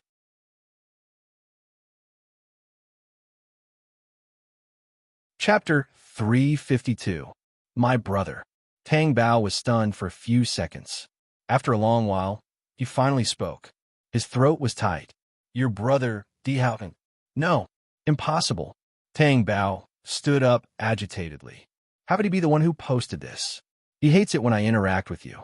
Why would he do this? When I first found out, I didn't quite believe it either. But this account isn't used by anyone else, and the people in the company wouldn't dare to use his account to do such a despicable thing, Di Junbai said. Tang Bao felt unwell all over. He paced back and forth helplessly. He racked his brains, but still couldn't figure out why Di Haoyan would post such a photo online. Did Di Haoyan get someone to follow her and then take such a photo behind her back? So in the past, no matter where she went, Di Haoyan would know. Was it also because she was being monitored? But that wasn't right. What was Di Haoyan's purpose for doing this? To deliberately find a reason to dump her? However, if Di Haoyan didn't want her, did he need to find a reason? His orders were the reason. Tang Bao rushed in front of Di Junbai and anxiously grabbed Di Junbai's arm. He asked, could it be that the investigation was wrong? I don't understand why Di Haoyan would do this. What's in it for him? Could it be that he was too disappointed about the loss of the child that caused him to do this? Di Junbai said without missing a beat. Tang Bao's body froze. Even his blood froze. He let go of Di Junbai's arm and staggered back. His face was pale. Could it be because of this? Because she didn't save the child, Di Haoyan was too disappointed in her and then used such a method to ignore her? Could it be? Di Junbai saw that she was shocked and comforted her. This kind of thing isn't absolute. Maybe someone really is using my brother's account to do something behind the scenes. Tang Bao turned and asked, who do you think it is? Di Junbai could not name that person. When Tang Bao saw that he could not say anything, he felt even more depressed. Tang Bao, I'll check again. Maybe there are other reasons. Di Junbai did not want to see her like this. What else could they find out? Tang Bao did not say that he would investigate, but he did not say that he would not investigate either. He only said, Brother Junbai, do you have other things to do? Go and do your work. Are you all right? Di Junbai frowned at her. Tang Bao shook his head. I can't be safer if I stay in the Tang family. Nothing will happen to me. Besides, I want to think about this matter alone. I'm in a mess right now. All right, call me if you need anything. Don't make me worry. Yes, I will. Di Junbai took his laptop and left. Tang Bao sat down on the sofa, but her heart could not calm down. The more she thought about it, the more she felt that something was wrong. Why did the maid happen to see her taking the medicine? Why did Di Haoyan not investigate when such a thing happened? Was it really because he did it that there was no need to investigate? But the maid saw her taking the medicine, not Di Haoyan. Or was this just a fuse? Tang Bao could not understand. She hugged her head with both hands, and her heart was cold. Could it be that Di Haoyan had spread the photos? Why, at night, Tang Bao walked out of the bathroom after taking a shower. She heard her phone ring. She immediately walked over and picked up the phone. It was an unfamiliar number. She answered, who is this? It's me. Lan Wan. Tang Bao was very surprised. You seem very surprised. You don't have to be. There's something even more surprising. Do you know where I am now? I'm in a castle. I'm living in a castle now. I seem to have taken your place. What should I do? Lan Wanru's smug voice came through. Do you think I'll believe you? Tang Bao's chest swelled painfully. You don't believe me? Then you can call Zhongli right now and ask him. You can ask anyone. You can also ask my brother. He definitely knows that I'm not at home. Really, what's there to not believe? Can this even be considered a lie? It's a lie. Tang Bao hung up the phone and called Di Junbai. Di Junbai's voice immediately came through. Tang Bao, what's wrong? Is something wrong? You're at home. Yes. Where's Lan Wanru? Is she at home too? Tang Bao asked. There was a moment of silence on the other side. Brother Junbai, you don't have to hide it from me. Is she at the castle? She went to the castle this morning and hasn't come back yet. Tang Bao, I didn't tell you because I didn't want you to know. How did you know? Did my brother tell you? Di Junbai asked. Brother Junbai, I'm fine. I'm hanging up. Tang Bao hung up the phone. She was so angry that her eyes were filled with tears. She smashed the phone on the ground and stomped on it. Why did you do this to me? Why? The screen of the phone was crushed into a spider web by Tang Bao's stomp. Tang Bao sat on the ground in defeat. I hate you. I hate you. She was tired from crying on the ground. She stood up and returned to the bed. Only then did she feel cold. She felt that the entire villa was cold. Tang Bao looked at the air conditioner and realized that it wasn't on. Actually, it didn't matter whether it was on or not. She couldn't feel warm sleeping under the blanket. It had been like this recently. The bedside lamp was not switched on. Tang Bao's eyes were open, but she didn't feel sleepy. There were still traces of tears on her long eyelashes. She thought that everything Di Haoyan did was because he wanted to accept Lan Wanru. So, he let her stay here all this time? Tang Bao felt waves of bitterness in her heart. She couldn't help but close her eyes. It was as if that was the only way to suppress the bitterness in her heart. At this moment, the door opened. Tang Bao was shocked. She immediately opened her eyes and saw Di Haoyan approaching the room. His face was cold. He looked at her with a dangerous aura. Tang Bao sat up on the bed in shock. She didn't understand why Di Haoyan would appear here. Was he here to look for her? But Di Haoyan looked very scary. Di Haoyan's sharp gaze fell on the broken phone on the ground and immediately turned hostile. You don't like the things I gave you so much? Di Haoyan moved closer to the bed. Seeing this, Tang Bao panicked and retreated. What are you doing here? You don't want me to appear? Or do you want another man to appear? Di Haoyan asked sinisterly. Tang Bao was extremely flustered. She felt that Di Haoyan was particularly scary at this moment. She turned around and was about to run to the end of the bed, but Di Haoyan quickly caught her. No, let go of me. Tang Bao struggled, but she couldn't break free from Di Haoyan's infinite strength. Di Haoyan pressed Tang Bao under his body. His rough fingers clamped her chin and completely controlled every part of Tang Bao's body. Let go. I won't let go of you for the rest of my life. Di Haoyan stubbornly declared his possession.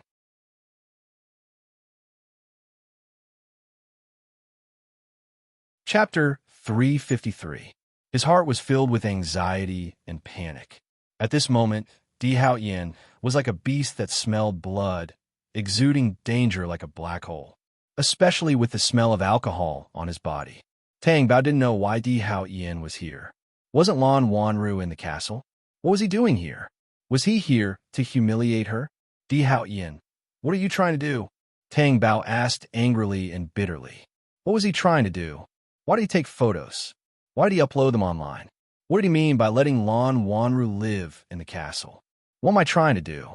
Can't you see? Di Haoyan exerted force in his hand. Tang Bao felt a chill in the air and froze in shock. When he understood what he was trying to do, he immediately struggled. Di Haoyan, I'm not done with you. Done? Huh. Di Haoyan's eyes were malicious. Tang Bao thought of Di Haoyan's actions. He grabbed the teacup on the bedside table and smashed it at Di Haoyan's head. However, as soon as his hand fell in the air, it was caught by Di Haoyan. The strong force made Tang Bao's wrist bones hurt. He frowned and looked at Di Haoyan's cold face. It was frighteningly dark, but at least Di Haoyan stopped. You want to knock me out? Di Haoyan's voice was low and dark. It made people's hair stand on end in this expanding air. Di Haoyan, if you have something to say it nicely. Why are you using this method? Say it nicely? I didn't say it nicely with you. When you asked Di Junbai to come to the Tang family, did you expect me to appear? Di Haoyan's face was cold and vicious. Tang Bao wanted to explain, but he paused in the end. The bitterness in his heart made his voice unsteady. Di Haoyan, why do you have to put on an act? Actually, after I lost my child, you didn't want me anymore, did you?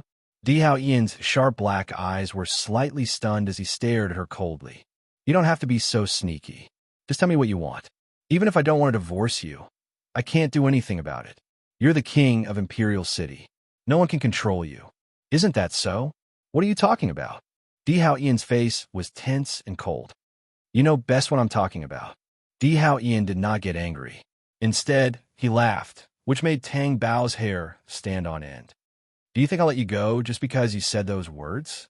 Tang Bao's body went limp, and the cup in his hand fell to the side. He looked like he was completely at her mercy. Do whatever you want. That's all I can do anyway, Tang Bao said, going all out. She gathered her courage and met Di Hao Ian's gaze. She was betting that Di Hao Ian would not continue. She was trying to provoke him, and she wanted to tell Di Hao Ian that even if she did it, nothing would change. Tang Bao slowly withdrew her body and moved back from Di Hao Ian's body, away from the danger. She held her breath, afraid that she would wake the sleeping beast if she breathed too loudly.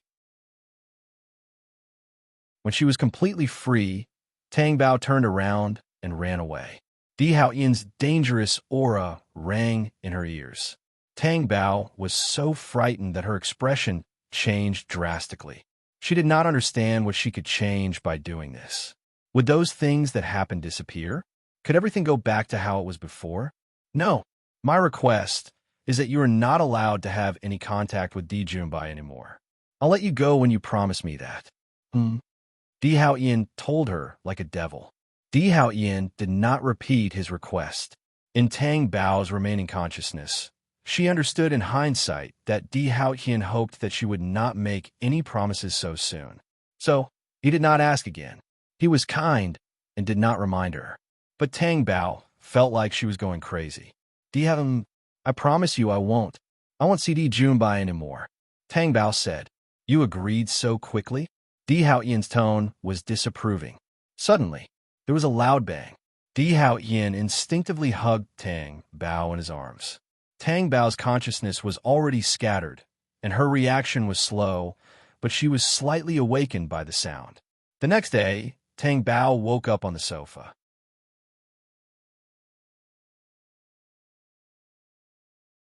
Chapter 354. It was quiet beside her ear. She must have left. After waking up, Tang Bao lay on the sofa for a while with her eyes open. After getting used to it for a while, she slowly sat up.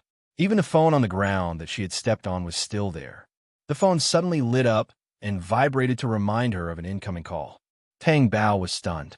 She had stepped on it so badly that even the caller ID could not be seen clearly. How could it still be used? Tang Bao picked up the phone and answered, Hello. Hello. It's me. It was Wang Malay's voice. Oh, what's wrong? Nothing. It's Sunday today. I'm asking if you want to go out for a walk. Don't you feel uncomfortable being cooped up at home all the time? Didn't you tell me to rest at home? Tang Bao asked back. You haven't rested well yet? I'll rest for another day today. I'll go to the company tomorrow. I can still go shopping. Okay, you're the boss. You have the final say. After hanging up the phone, Tang Bao really did not have the strength to go shopping. She felt panting after taking another step. She was so scared that she did not dare to meet Di Junbai again. It had to be said that Di Hao Ian's method was really outrageous. Of course, T Group was basically resting, but Di Hao Ian was sitting in the office. He was in the position of the highest authority. His expression was gloomy and cold, and the air was frozen. Not long after, there was a knock on the door. It was Di Junbai who came in. Young master. Di Junbai walked in and met Di Hao Ian's cold hawk-like gaze. He knew that it was definitely not a good thing to call him over at this time. Young master, what can I do for you? You went to look for Tang Bao yesterday? Di Hao Ian asked unfathomably. Yes. Di Junbai knew that this matter could not be hidden from him, so he told him the truth. I remember warning you before to stay away from her, right? Sorry, there was really a reason why I went over. What's the reason? Tell me. Di Hao Ian leaned back in a dignified manner. Di Junbai was silent for a while before he said, I wonder if young Master Di still remembers what happened in the villa that time? Even if you knew that I had sex with the Tang Bao, you still wanted the Tang Bao. If it were now, would the obsession in your heart still remain the same? Are you interrogating me? Di Hao Ian's eyes were cold. If you don't change, it's hard for me to understand your actions. Di Hao Ian raised his head and looked directly at Di Hao Ian. Speak clearly. Di Junbai said, Yesterday I went to look for Tang Bao because Tang Bao asked me to check the photos that were circulating on the internet. Once I find out, I'll naturally tell her. Even if you and I are family, I don't want to hide it from the Tang Bao. I don't want her to be deceived. Di Hao Ian narrowed his eyes. Did you investigate? Yes, and I found out. If you want to do anything to me now, it's useless because the Tang Bao already knows who circulated the photos. But you. Di Hao Yin's ink-black eyes narrowed slightly and exuded a biting coldness. I found a hacker to investigate. Does this mean that I know your secret? But you shouldn't do this to the Tang Bao. If you don't want her, you can just say it. Di Hao Yin's dark eyes turned cold. Even if I do something to her, you have no right to say anything. Di Junbai didn't say anything because he didn't have the confidence. Di Hao Yin and the Tang Bao were husband and wife. Wasn't it? Get out. Di Junbai lowered his gaze slightly and turned to leave the office. Di Hao Yin stayed in the office alone for half an hour. After he came out, he went straight to the bungalow. Yu Songhuan, who was about to have lunch, was stunned when he saw Di Hao Yin come in. Why are you here? You haven't eaten yet, right? You should have told me in advance that you were coming over. It's all vegetarian dishes. How are you going to eat? No need. I'm here to ask you something. Yu Songhuan looked at Di Hao Yin's expression and panicked. However, he remained calm and smiled. What's so serious? Is it more important than eating? You were the one who took the photos on the internet. Yu Songhuan's mood relaxed. She had thought that it was something else. Therefore, he directly admitted, I was the one who did it. Don't you know who the Tang Bao is? Or do you want everyone to know that my wife is hugging someone else? Di Hao Yin suppressed his anger and asked, Hao Yin, how can you say that?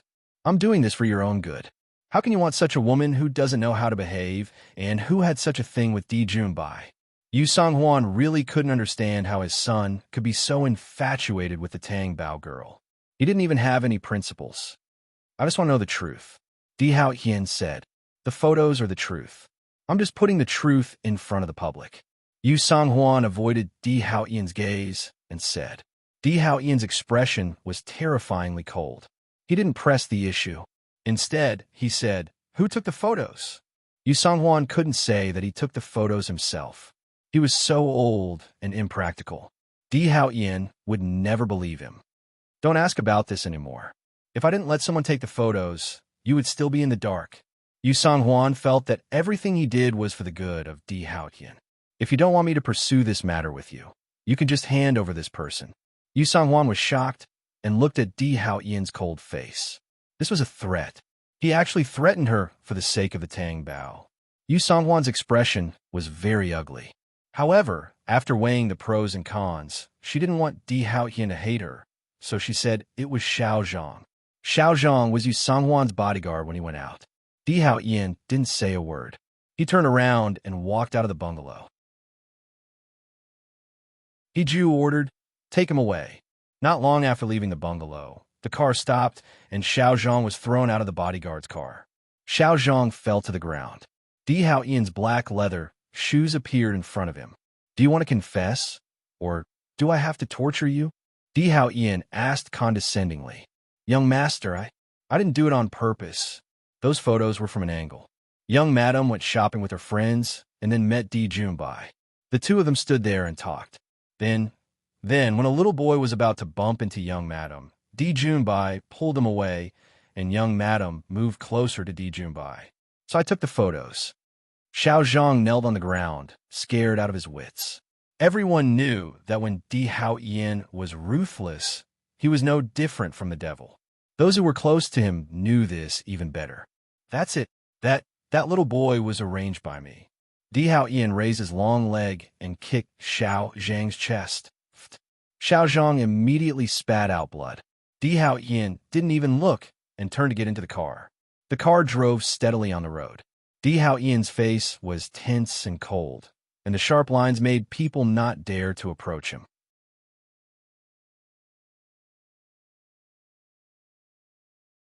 Chapter 355.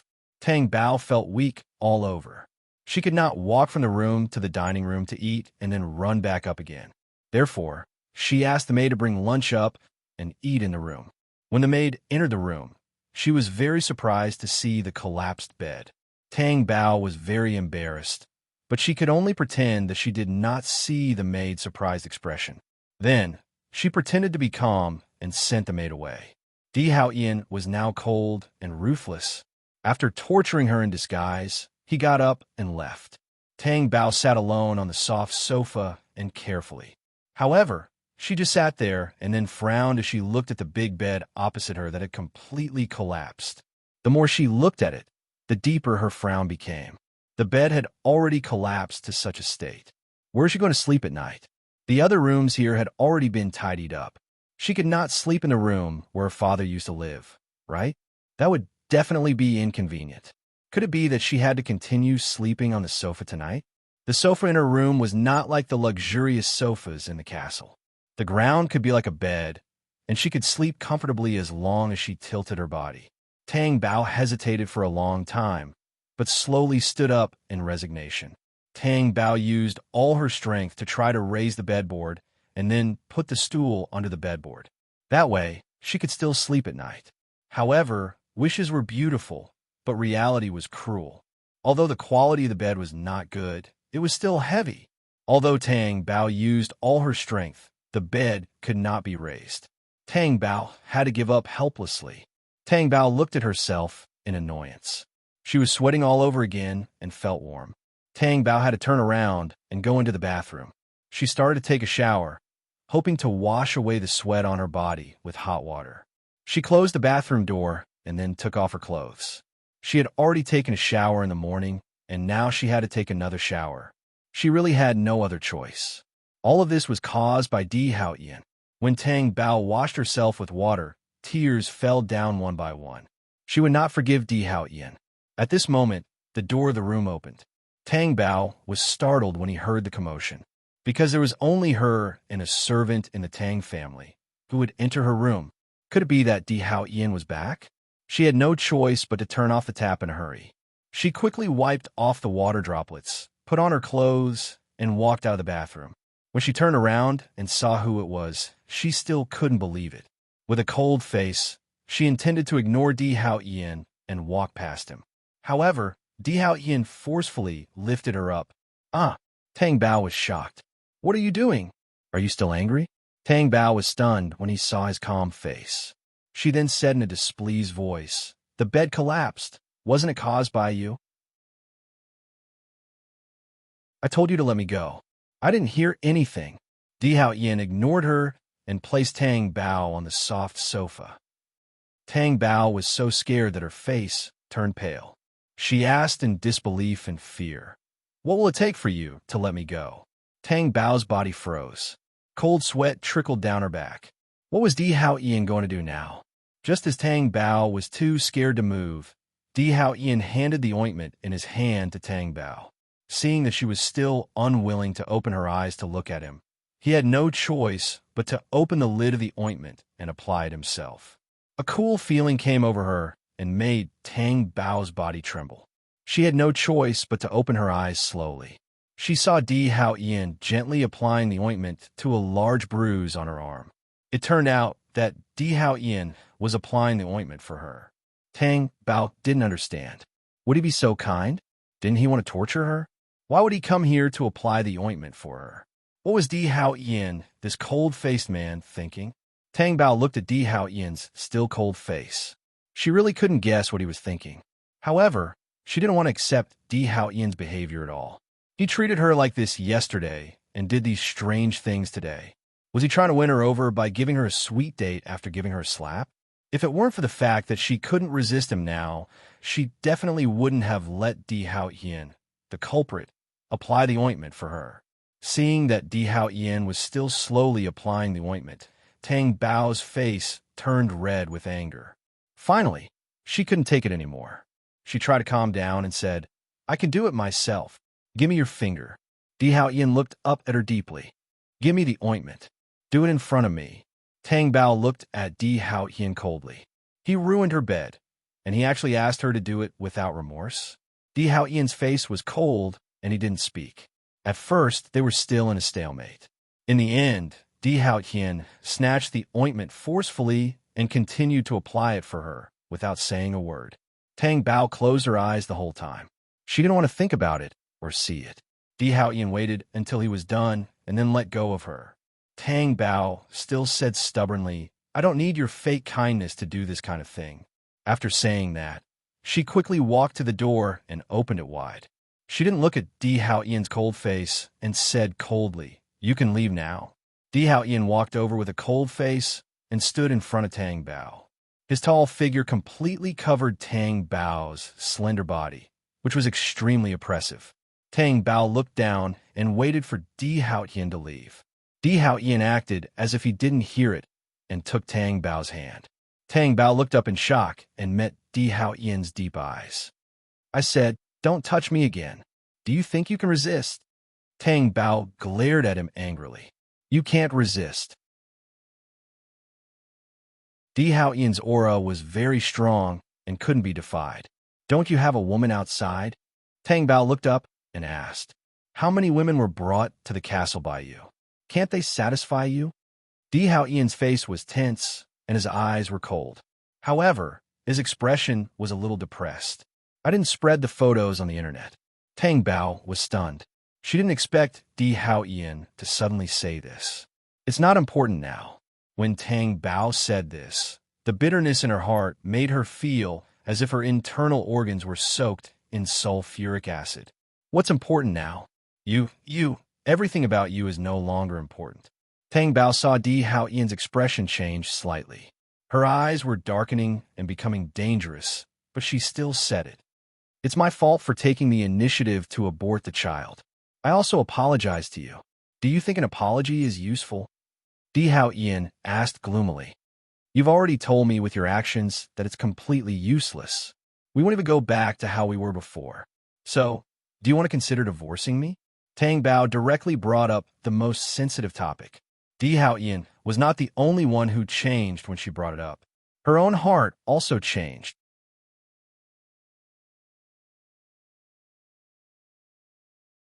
Chapter 356. Tang Bao, you aborted my child, and now you want to divorce me. There's no such thing as a free lunch. Di Hao Ian's voice was filled with suppressed violence as he said coldly. The word divorce deeply agitated Di Hao Ian. It made his face become distorted and ferocious. "Then what do you want? I thought you would be happy to hear me talk about divorce." Tang Bao looked at Di Hao Ian with tears in her eyes. "What did I do to make you think so?" Di Hao Ian's breath was unsteady. Tang Bao's eyes drooped slightly.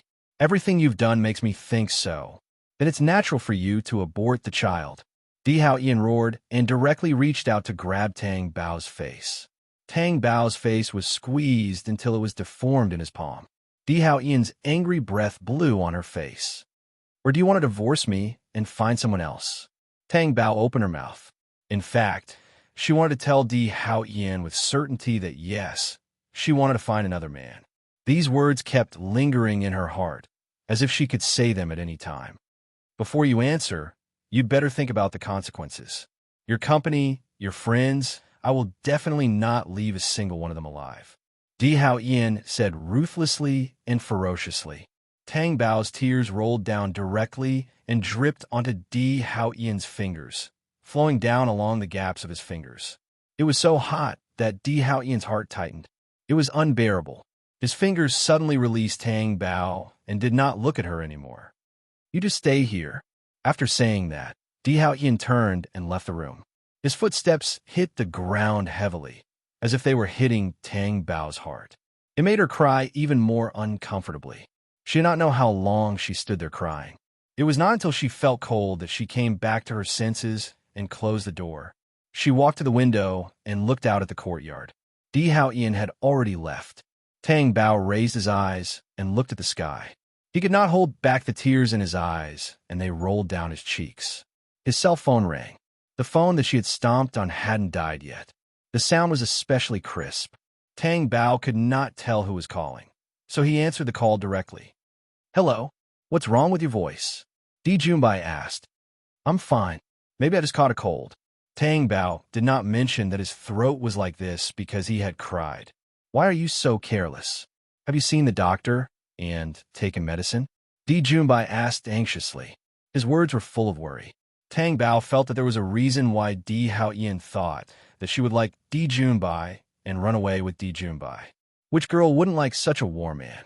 Unlike Di Hao Ian, who had the blood of a demon flowing in his body. "Tang Bao, Di Junbai did not hear anything and called out to her in confusion. Why do I need to see a doctor for a cold? I just need to take some medicine. I'm in good health. I'll be fine after a nap, Tang Bao said.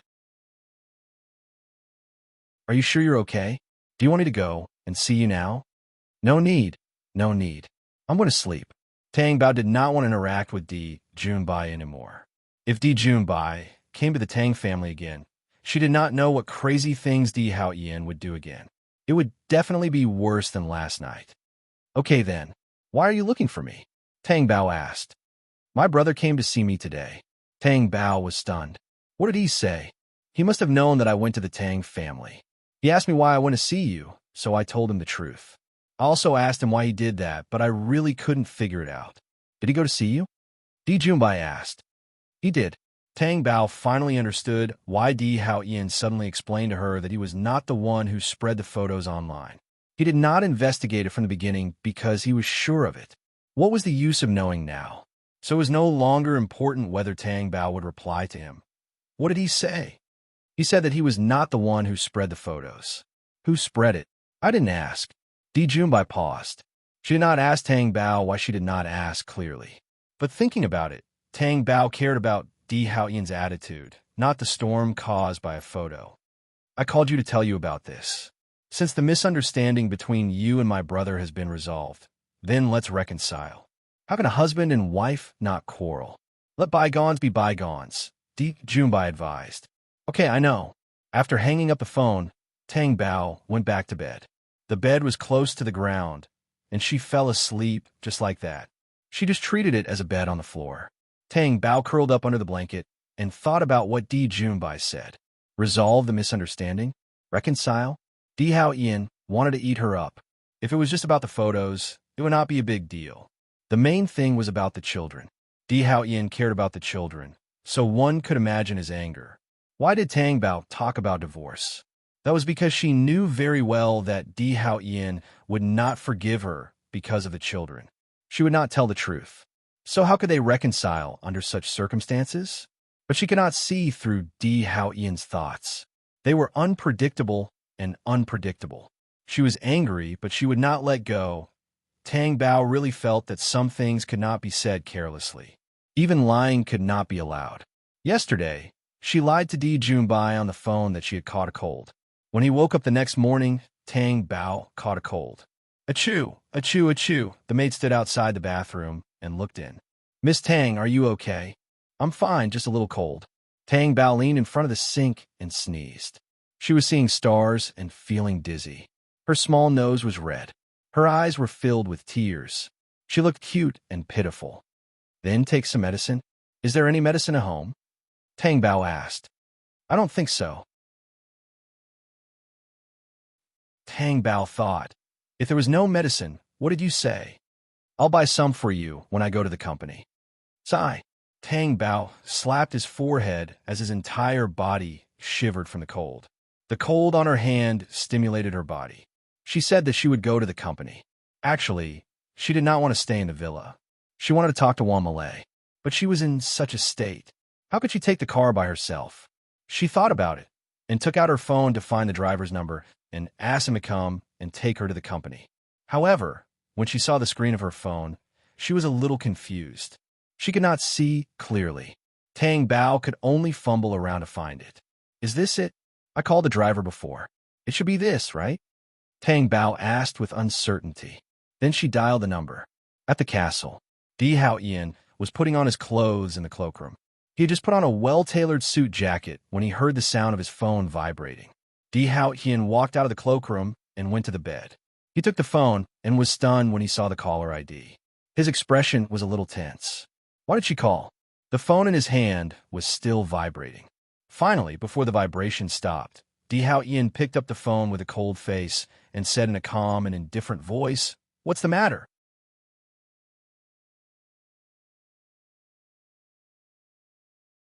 Chapter 357.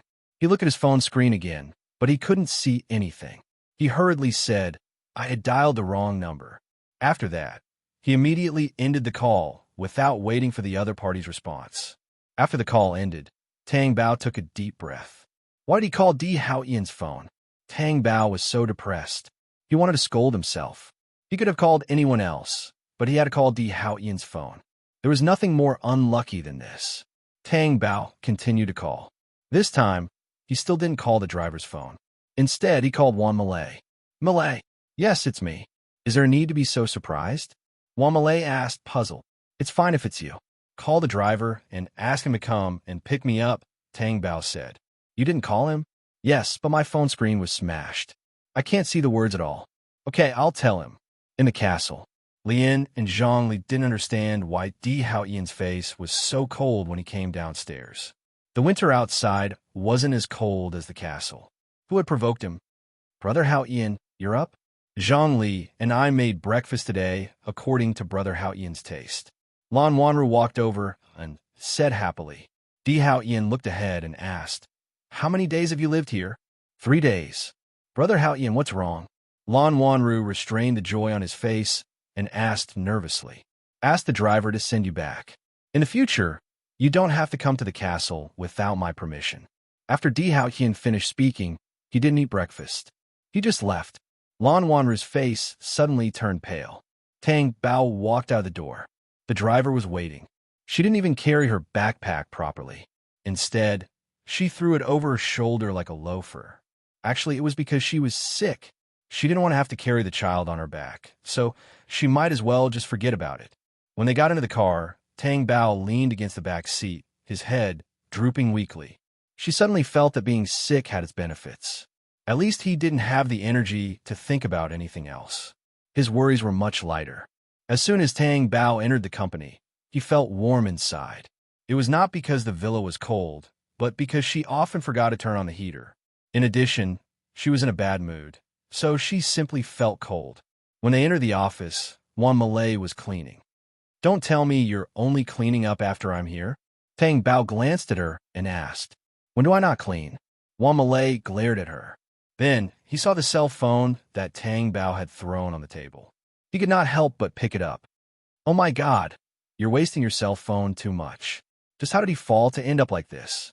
I can't believe it. Tang Bao's eyes flashed as he said, he fell face first. She did not forget the anger and grievance she felt that night, but now that she was sick, it was indeed much lighter. She even thought it through. Since nothing could be changed, she would just live like this. She didn't dare to provoke Di Haoyan at all. He was like a devil. She didn't want to harm the company and her friends.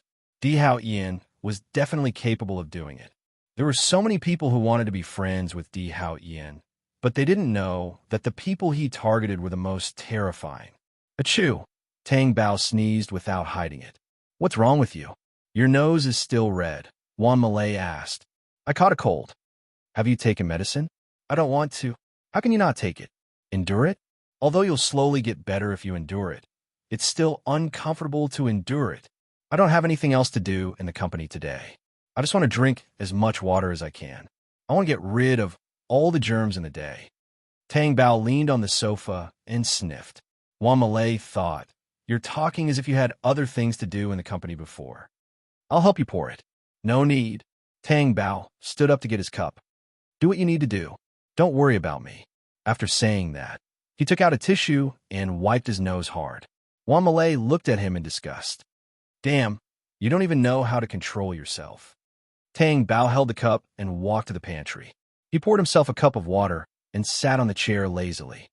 Good morning, CEO Tang. Tang Bao looked up and saw Zhou Jisen, who came in and stood in front of the counter to make coffee. Tang Bao knew that the coffee would smell good when it was made, although it didn't taste good. But now, Tang Bao couldn't smell the coffee at all. His nose was blocked. She basically relied on her mouth to breathe now.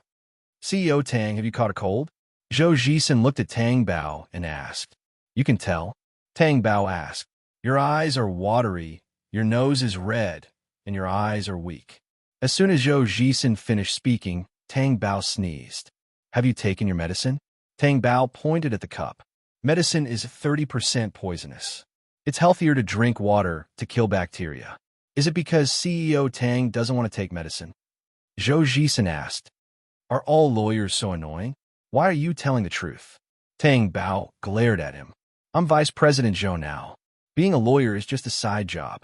Tisk, Di Hao Ian actually allows you to earn extra money, Tang Bao said disdainfully. I have the ability to not affect my work. Zhou Jisen smiled faintly. Then, have you and Yu Lianlian remarried? Tang Bao asked. CEO Tang, it's good to drink more water.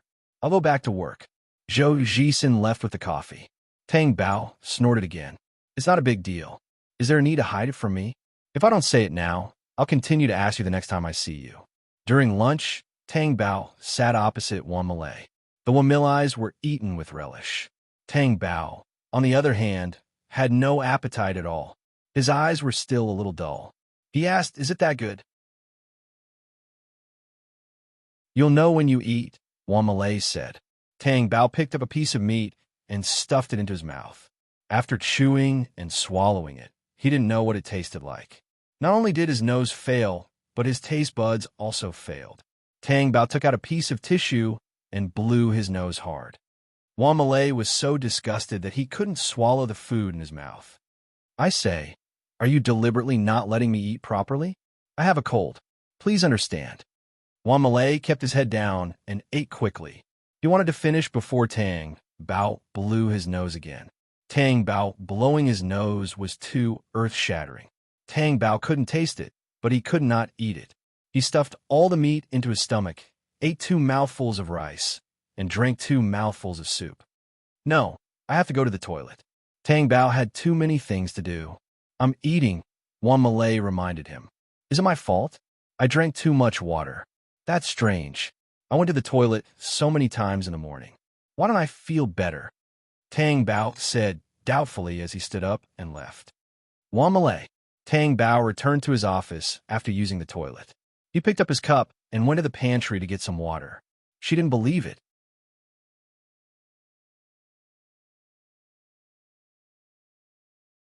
Chapter 358.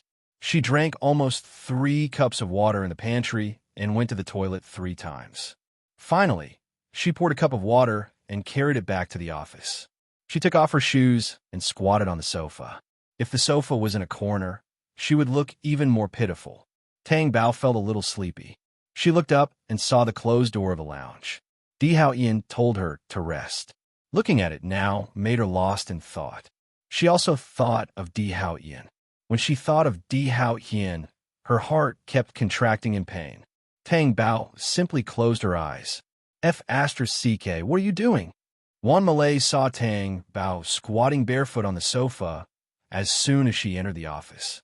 That pair of fair and beautiful feet made people have the impulse to have a foot fetish. She felt that Tang Bao was shamelessly showing off her feet. Tang Bao opened her eyes. Her eyes were still watery. What am I doing? She repeated like a recorder. Why aren't you wearing shoes? Sitting on the sofa and wearing shoes, are you stupid? Wan Malay felt that there was no way to communicate. Even if there's a heater inside and it's not cold, barefoot is not good for catching a cold, right? Fight poison with poison. Oh, you're quite clear-headed when you have a bad cold. Wan Malay had to admire her. She couldn't win against her. I've always been clear-headed. It's not like you don't know. Even if you were clear-headed, you wouldn't become like this. More like a retard. Wan Malay muttered softly. I heard you. I'll let you hear me on purpose, Wan Malay replied. Do you feel that drinking water is useful? Why do I feel that your condition is getting worse? Wan Malay looked at her with a frown.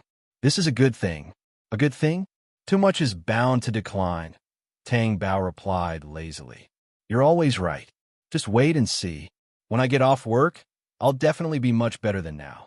It's not like I drank all that water for nothing. Tang Bao felt that what he did was both scientific and healthy.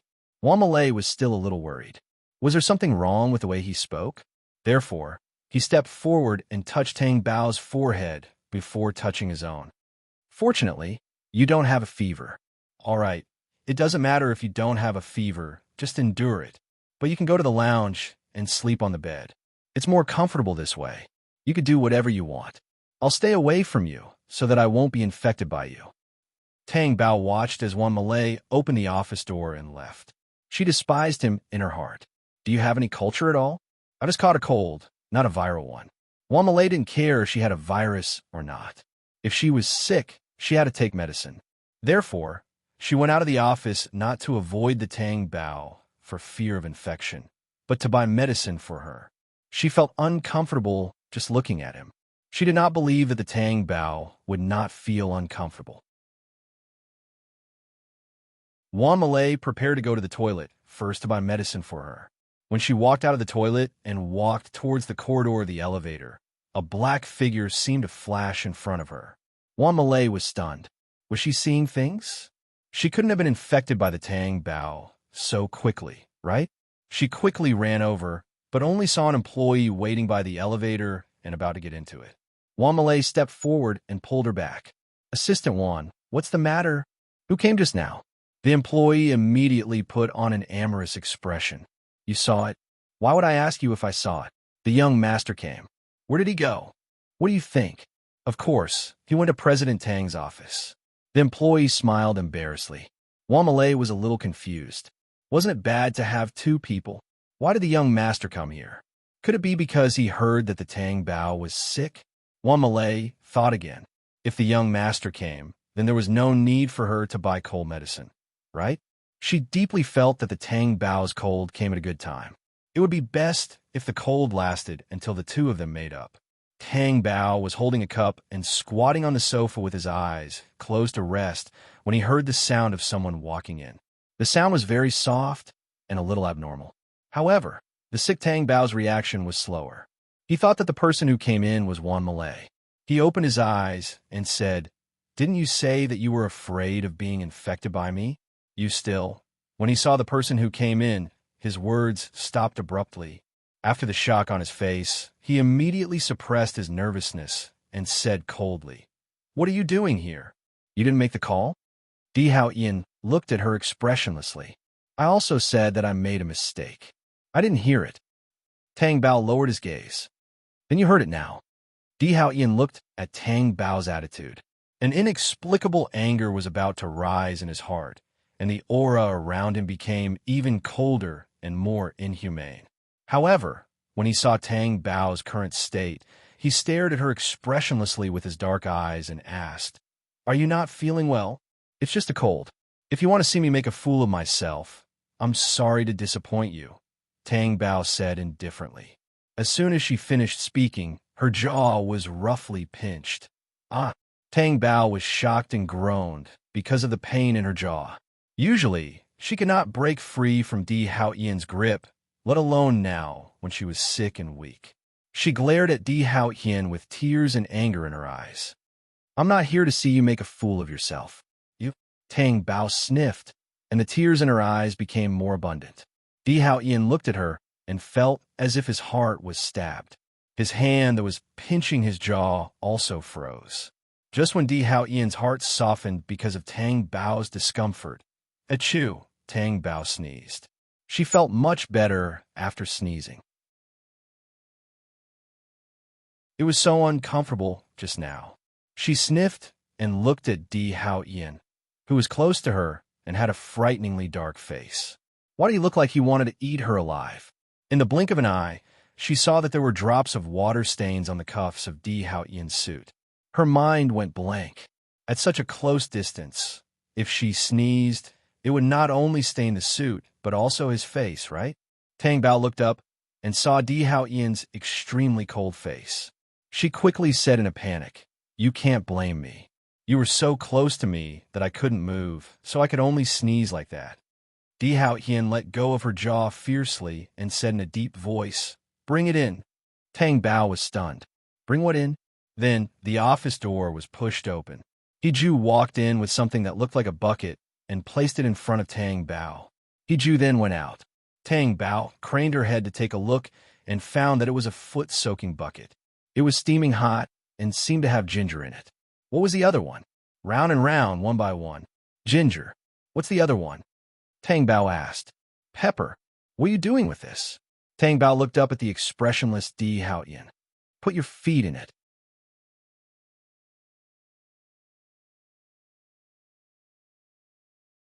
Chapter 359. She asked suspiciously, "You're not trying to harm me, are you?" Di Hao Ian's face suddenly turned as cold as the devil's.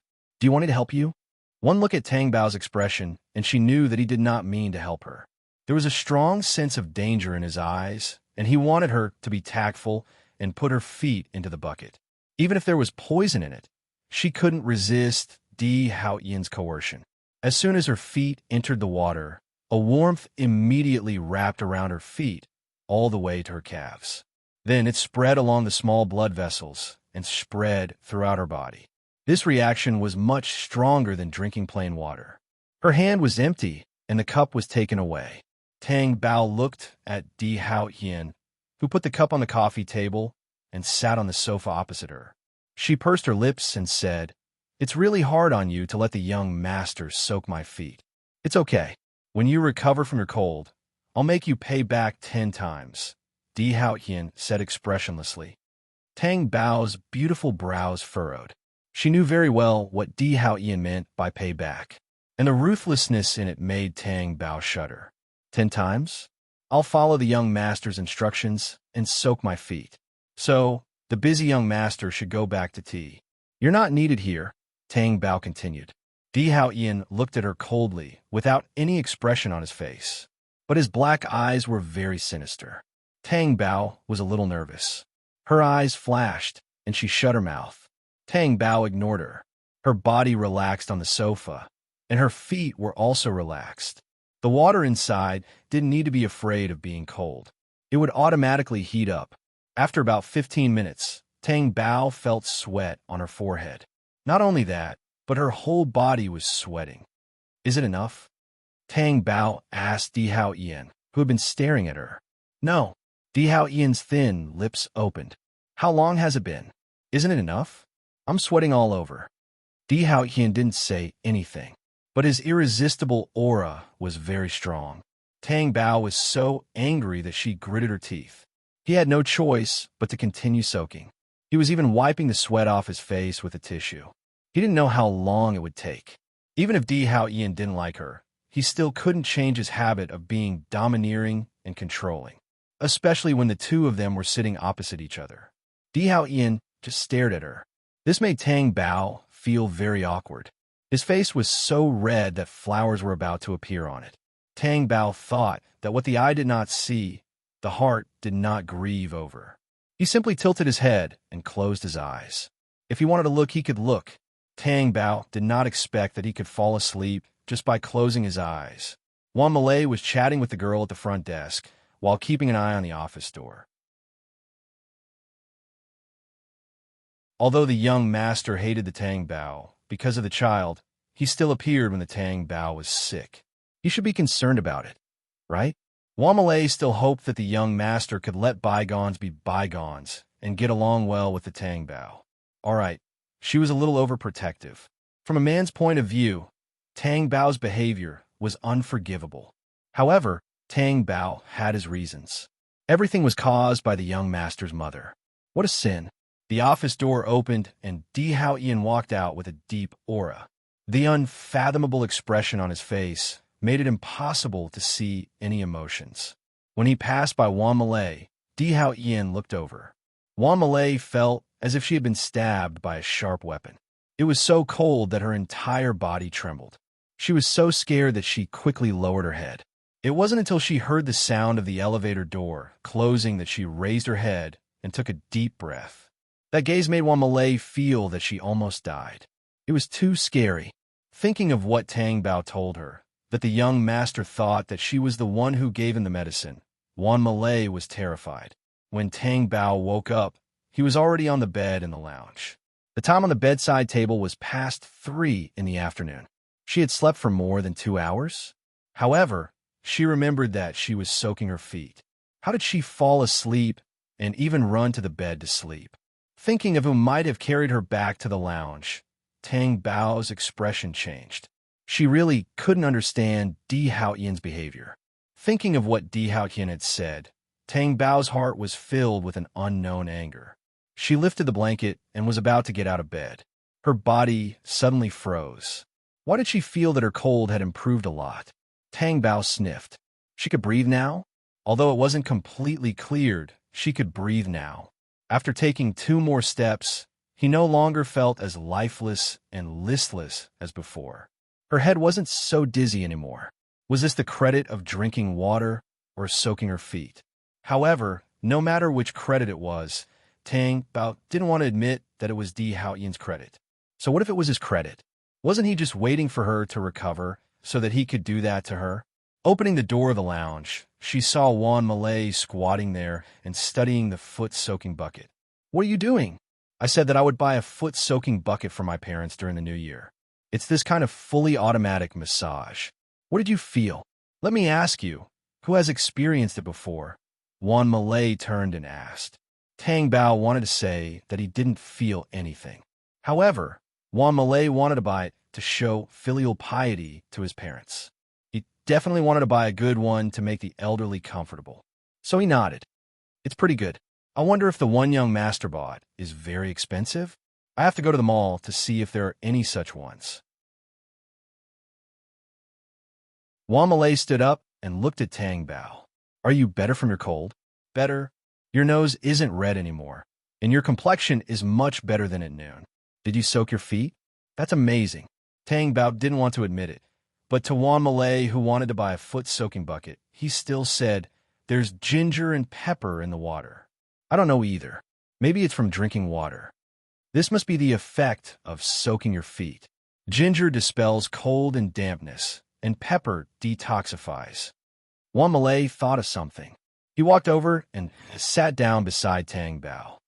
"Tang Bao, does young master want to reconcile with you?" "You're thinking too much." Tang Bao's expression didn't change. "If he doesn't want to reconcile, then why is he doing this?" Juan Malay didn't believe it. "If you were Di Haoyan and she aborted your child, would you forgive her so easily?" Tang Bao asked. Juan Malay's face was tense as he shook his head slightly. "Don't talk about you. I won't forgive her either." Tang Bao felt that now, she and Di Haoyan were no longer just about the child. And Di Haoyan, that devil, actually brought women back to the castle. He didn't take her seriously at all and was humiliating her. How would Di Haoyan know that when she saw those women, her heart felt as if it was being torn apart? Juan Malay felt that these two people obviously cared about each other, but they kept torturing each other. When will this kind of misunderstanding end? Juan Malay was anxious. "If you dare to say a word to Di Haoyan, I'll cut ties with you." Tang Bao glanced at her indifferently. Juan Malay cursed silently. "I haven't said a word yet."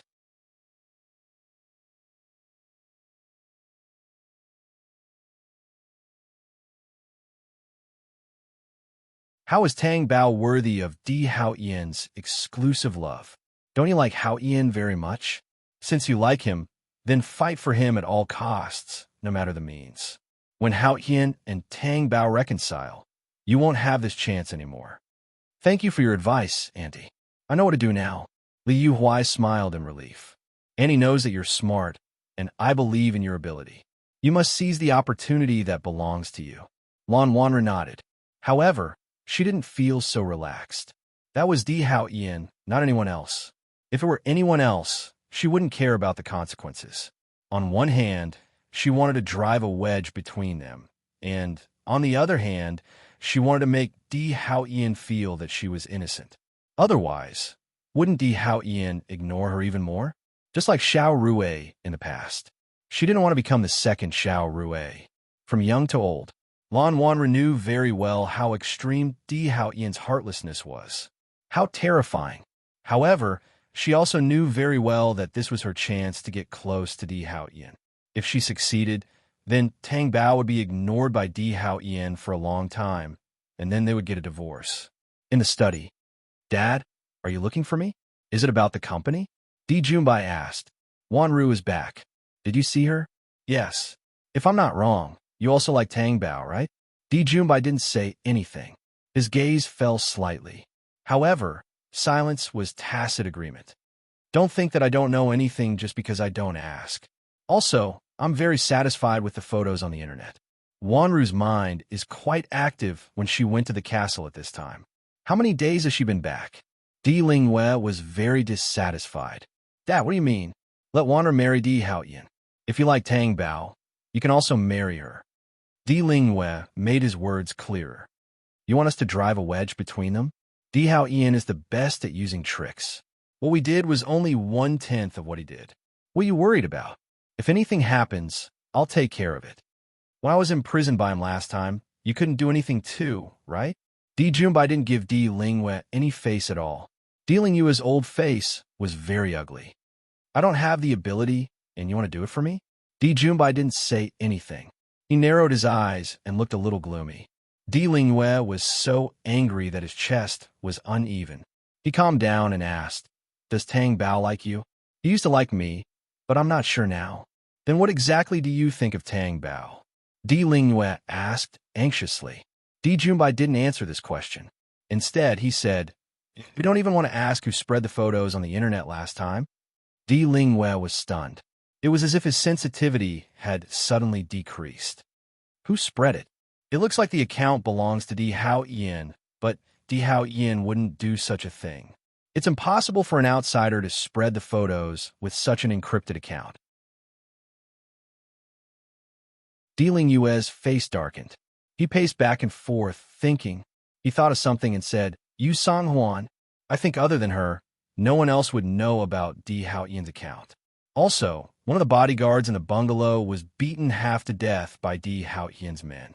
This can't be a coincidence. Di Lingwe nodded.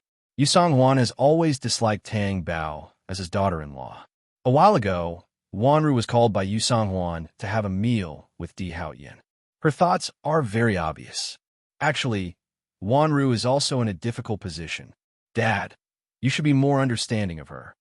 Di Junbai looked at Di Lingwe's expression and said, If there's nothing else, I'm going back to my room. After saying that, he left the study room. Di Lingwe stared at the closed door thoughtfully. He seemed to have underestimated his son. Di Lingwe came out of the study room and saw Li Yuhuai and Lan Wanru talking in the living room. He walked over and sat down on the sofa. The company's matters really troubled me. Now that it's settled, I feel much more relaxed. Di Lingwe said, Uncle, you should take care of your health. Lan Wanru said, That's right. Your health is important. Li Yuhuai said,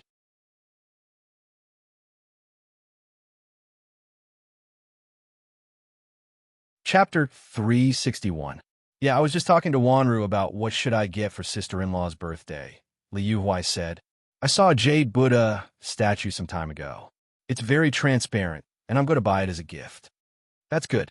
Cater to her preferences. What is Wanru going to give? Di Lingwe asked. I haven't thought about it yet. Lan Wanru really wanted to be more cautious.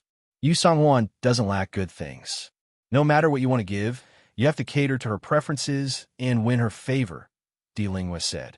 Thank you for your advice, uncle. I'll remember it. Yu Songhuan was devoted to Buddhism, so Lan Wanru would naturally give her a gift.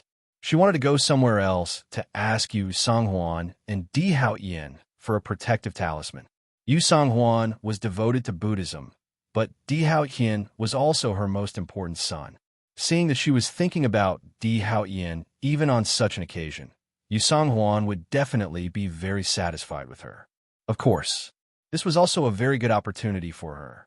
A chance to scheme against Tang Bao. Tang Bao didn't know about Yu Songhuan's birthday. She didn't think of this either. She had been catching a cold these few days, but after soaking her feet, Tang Bao's cold was completely cured. She was in the office now, sitting on the sofa with a healthy face, playing with her phone, and eating fruits. You were like a sick cat a few days ago, but now you're full of energy. You're really good at using your phone. Wan Malay laughed at her. Isn't it always like this when you're healthy? Don't make a fuss. When you recover from your cold, you'll be like me. Wan Malay stared at her silently. After staring, he said, Seems like it's because of the loving foot soaking. I don't have a boyfriend, so I'm afraid I have to endure it. You can buy yourself a foot-soaking bucket. Tang Bao didn't have any intention of comforting her. And when he mentioned Di Hao Ian, her expression changed. It was like a thorn in his heart. It was fine if he didn't move it, but once he moved it, it hurt. When Wan Malay saw Tang Bao stop fiddling with her phone, she knew that she had touched her sensitive spot. She could not help but change the topic. Since you've recovered, accompany me to buy some after work. I want to bring them back to my parents for the new year. Sure. Tang Bao came back to his senses and agreed. At this moment, there was a knock on the office door. Chen Shu walked in. President Tang, I wonder who sent you the invitation card. My. Tang Bao was stunned. Yes. Chen Shu handed over the invitation card and left. Tang Bao flipped open the invitation card and saw her name at the bottom. Looking at the reason for the invitation, it turned out that it was to attend Yu Songhuan's birthday party. The young master gave it to you? Wang Malay asked. It looks like his handwriting, Tang Bao said. She had seen it when Di Haotian helped her with her homework. Now, the words on this invitation card were written with vigor and strength. I'm thinking that the young master might not be able to put down his face, so he wrote an invitation card to ask you to go. After all, the young master is not an ordinary person. This is already very good. What do you think? Tang Bao also felt that it might be so. Moreover, Yu Sangwan's birthday party was definitely a big deal. It couldn't be a joke. Although she and Di Haotian had quarreled like this, she was still Di Haotian's wife, and Yu Sanghuan was still her mother-in-law. As a daughter-in-law, she definitely had to attend.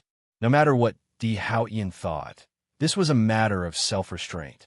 It had nothing to do with anything else. 2 days later, it was Yu Sanghuan's birthday, but there was no birthday party. Instead, they prepared to have a big meal with their family in the bungalow. This was because Yu Sanghuan didn't like big parties, and he didn't like that kind of liveliness.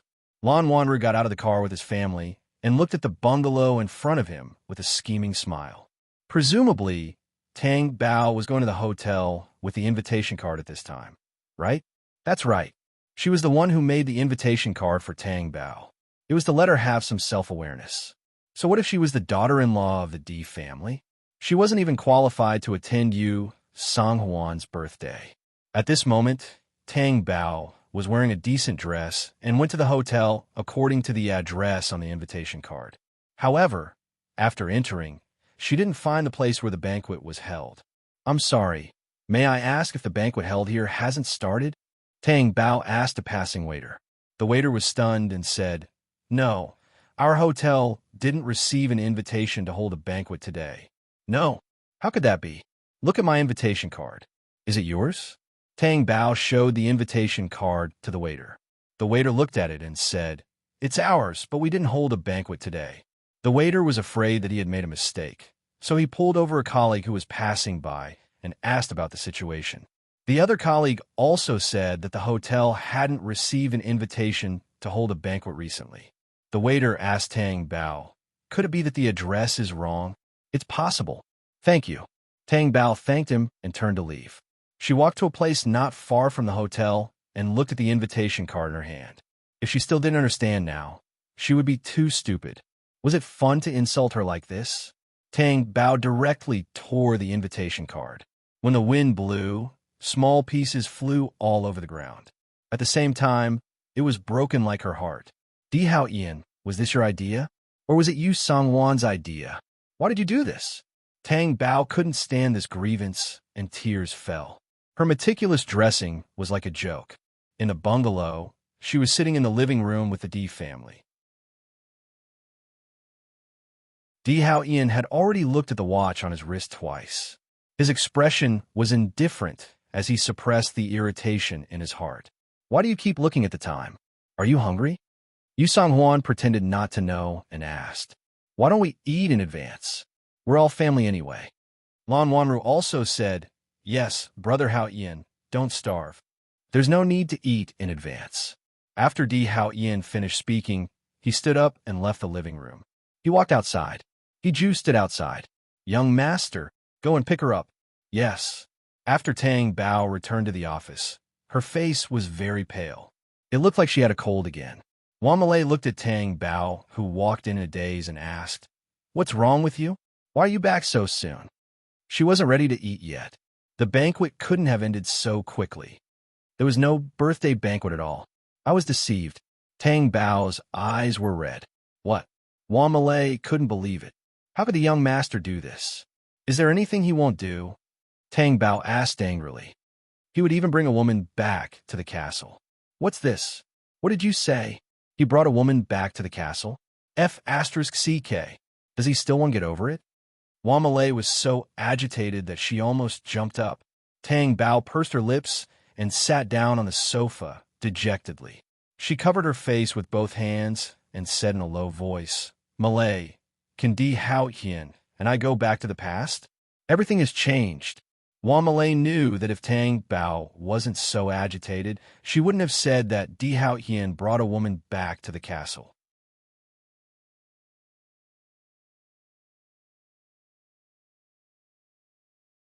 Chapter 362.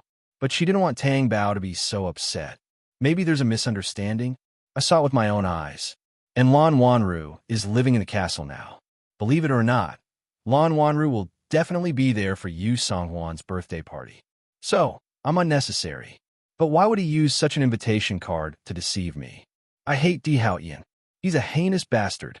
Tang Bao cursed angrily. He really deserves to be cursed. Wan Malay helped her. It's bad enough that he wrongly accused you of aborting the child, but he even brought a woman home and used an invitation card to deceive you. I'm so angry. Tang Bao wiped his tears and felt extremely uncomfortable in his heart. He didn't know how to vent the anger in his heart. Tang Bao, don't be like this. I feel terrible just looking at you. Don't worry, no matter what Di Hao Ian does, I'll stand by your side. Wan Malay comforted her. Malay, I don't have a single family member left. If it weren't for you, I don't know who else I can trust. Tang Bao wiped her tears and dripped down again. Wan Malay could understand Tang Bao's pain too well. Her parents were no longer around. She had no family. Even if Wan Malay did not have money, she had her parents and family members, so she never felt lonely. But from the first day she met Tang Bao, she knew that she did not have a mother and had a vicious stepmother. She also did not have a good relationship with her father. In the end, the father and daughter did not reconcile. Instead, they were separated forever, which caused regret in her heart. At first, she thought that she had Di Hao Ian to dote on and pamper her. She felt that Tang Bao was lucky. At least Di Hao Ian was there. But now, things had turned out this way. She felt extremely sad just looking at it. Tang Bao, don't worry. I'll always be by your side. Wan Malay promised her. Tang Bao nodded. Not long after, Tang Bao's emotions slowly calmed down. There was a knock on the door. Then, the person who walked in was not someone they thought was from the company, but He Ju. She straightened her back and looked at them. Tang Bao's expression suddenly changed, including Wan Malay. Young madam, today is old madam's birthday. The young master asked me to pick you up. He Ju said. When Tang Bao heard this, he thought of the invitation card again. He stood up and said angrily to He Ju, "Go back to your young master and tell him to scram as far as he can." "I don't care." He Ju was stunned. "Hey, I told you to get lost. What are you still doing here?" Wan Malay scolded angrily. He Ju looked at her coldly. Wan Malay's neck shrank. The memory of throwing her out of the car in the middle of the night still lingered. "Young madam, this is the young master's order." He Ju repeated. "Then pass on my words to him. I don't want to see you in the future, and I don't want to see him either. Knowing him was the biggest mistake of my life." After Tang Bao finished speaking, he directly pushed He Ju out. He Ju couldn't hit her and was pushed out of the door. Then Tang Bao directly slammed the door shut. It made a loud bang to vent the anger in his heart at this moment. It was bad enough that he used the invitation card to insult her, but he even asked He Ju to come. Did he throw it on the road halfway? "Tang Bao, you did well." Wan Malay supported. Tang Bao smiled weakly and didn't say anything. She only felt that she was about to break down because of Di Hao Ian's methods. He Ju didn't leave immediately. He didn't complete the task, so he naturally had to ask for instructions. So, he turned around and called Di Hao Ian. The other side picked up, but Di Hao Ian didn't say anything. "Young master, young madam doesn't want to go with me." He Ju said. What did she say? Di Hao Ian's voice was low and suppressed. He Ju was a little hesitant. "Say it." She said she doesn't care. He Ju condensed Tang Bao's words into 3 words. However, even with these 3 words, Di Hao Ian's face suddenly darkened. "Since she doesn't care, then don't call her." Di Hao Ian directly threw the phone to the bodyguard next to him. His face was terrifyingly dark. His black eyes were as cold as an ice house. and there was a ruthless luster like a hurricane. At the dining table, no matter how much Di Hao Ian tried to suppress his emotions, the others could feel the coldness in his body. It was as if he couldn't suppress it. After lunch, Di Hao Ian left first. Di Lingyue's family left later, except for Di Junbai, who drove himself. Di Lingyue, Li Yuhuai, and Lan Wanru sat in the MPV. Today's meal really doesn't taste good, Li Yuhuai said pretentiously. Auntie, are you not full? Go back and eat some more. Lan Wanru smiled. Didn't you notice that something was wrong today? Li Yuhuai asked. Tang Bao didn't come. Lan Wanru said, see, mother-in-law's birthday is such a big event, and Tang Bao actually didn't come. Isn't it obvious that he's been banished to the cold palace? Li Yuhuai said. Lan Wanru lowered his gaze, and the corner of his mouth lifted into a smile. Di Lingyue seemed to be in a good mood. Anyway, if you have nothing to do in the future, please your big aunt more. I can see that at the dining table, she's very satisfied with you. I know, Lan Wanru said. It's not enough to just be satisfied with your big aunt. You have to spend more time with Di Hao Ian. Marriage is a matter of time, place, and people. It's not enough that big aunt is satisfied with you. As long as you think of a way to make Di Hao Ian nod his head to your performance, your marriage to Di Hao Ian will be realized. Di Lingyue said. Li Yuhuai smiled and said, don't worry about that. Wanru knows what to do. It's not like you didn't see at the dining table. My daughter-in-law didn't even come to mother-in-law's birthday banquet. Di Hao Ian's expression was very dissatisfied. Li Yuhuai felt that Di Hao Ian's expression was bad because Tang Bao didn't come to Yu Songhuan's banquet. In reality, that wasn't the case.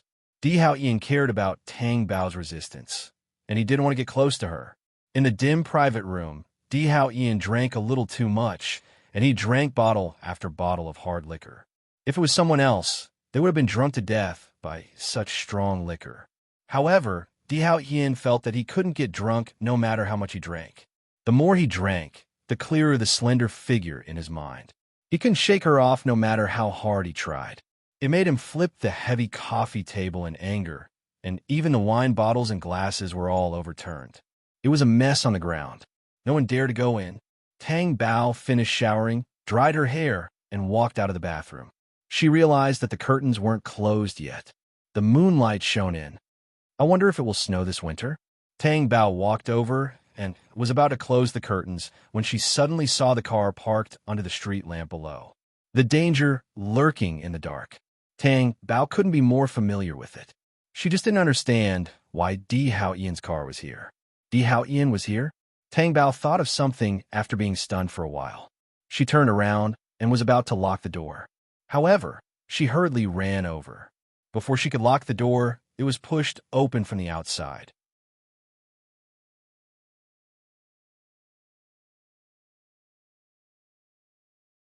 Chapter 363. Tang Bao's expression changed. Was Di Hao Ian going to do something to her again? She suddenly panicked a little. What's wrong? You locked the door when you saw me. Did you do something wrong? Di Hao Ian walked in with a sullen face and slammed the door shut. What are you doing here? Tang Bao was very flustered. Even the hatred she had for Di Hao Ian during the day had dissipated a lot. Especially Di Hao Ian now. The smell of alcohol was even stronger than that day. She didn't know how crazy Di Hao Ian would be after drinking too much. She couldn't help but feel a little scared. The danger covered everything. What do you think I'm doing? After Di Hao Ian entered, he took off his black coat and suit as he spoke. Then, he unbuttoned his shirt. Tang Bao looked at Di Hao Ian's actions and became more and more frightened. I really don't know why you're here. Isn't today your mother's birthday? Isn't it a good day for you and Lan Wanru to get along? Why are you here? Tang Bao said with a trembling voice. The bitterness in her heart surged up. Maybe she would take advantage of Yu Songhuan's birthday and directly let Lan Wanru marry Di Hao Ian. And what was she, the first wife, worth? If she said she didn't want it, she didn't want it. There's nowhere I can't go. Are you trying to stop me? He approached Tang Bao. Tang Bao looked at Di Hao Ian and was very scared. The dangerous aura made Tang Bao step back. In terms of strength, she definitely couldn't compete with Di Haoyan directly. It was like the difference between a mouse and a beast. Therefore, Tang Bao asked sadly, Di Haoyan, what do you want? I'm torturing you? Di Haoyan's dark eyes became dangerous. Do you think I'm torturing you? Tang Bao didn't understand why he asked this. Was it not the case? Perhaps to Di Haoyan, she was torturing him because she had caused him to lose his child. Di Haoyan, do you think you're the only one who's sad because the child is gone? That's your child and also mine. Tang Bao's eyes were filled with tears. Di Haoyan reached out and clamped her shoulders forcefully and questioned her. Are you crying in front of me? Tang Bao was dumbfounded. However, Di Haoyan's strength was so great that even she couldn't deal with it. However, before she could finish, she was to be taken away by Di Haoyan. Tang Bao instinctively, she wanted to run, but she couldn't. It was like a solid prison to prison. Tang Bao, I've already washed up. Tang Bao shouted angrily. As Haoyan heard her shishi, it was useless for her to struggle. Di Haoyan made her face him. The whole air was oppressive and dangerous. It was as if it was frozen by Di Haoyan's aura. Only the sound of running water in the shower could be heard, making a rustling sound in her ears. But it didn't alleviate the dangerous factor in the air at all. At this moment, Di Haoyan's face completely darkened. She couldn't even see his sudden, silent expression. But the more it was like this, the more flustered Tang Bao became. He wouldn't go crazy again, would he? Then, the hand that was squeezing her shoulders loosened, and Tang Bao was free. Just when Tang Bao thought that Di Haoyan was going to let her go, she felt a grip on her wrist. Di Haoyan stood in front of her like a devil, ignoring her struggles and fear. Don't you want to wash up? He said with a gloomy face. Di Haoyan didn't give her a chance to breathe at all. Tang Bao's body was pressed against the cold wall, and her body couldn't help but tremble. Her legs were weak. Tang Bao's consciousness was a little blank. When Tang Bao regained consciousness, it was already the morning of the next day. She felt that she was being hugged tightly, and even her waist was being held. Tang Bao turned her head slightly and looked at Di Haoyan's handsome face that was so close to her. His long and narrow eyes were closed quietly, his strong nose bridged, and his thin lips were pursed. This scene was very familiar to her. Many times, when she woke up, she thought that she was still in Di Haoyan's arms. But now that it was like this, she felt even more bitter. Why did Di Haoyan come here yesterday? Who did he love? Lan Wanru? Or her? If it was Lan Wanru, why did he come here? If it was her, why was she so close to Lan Wanru?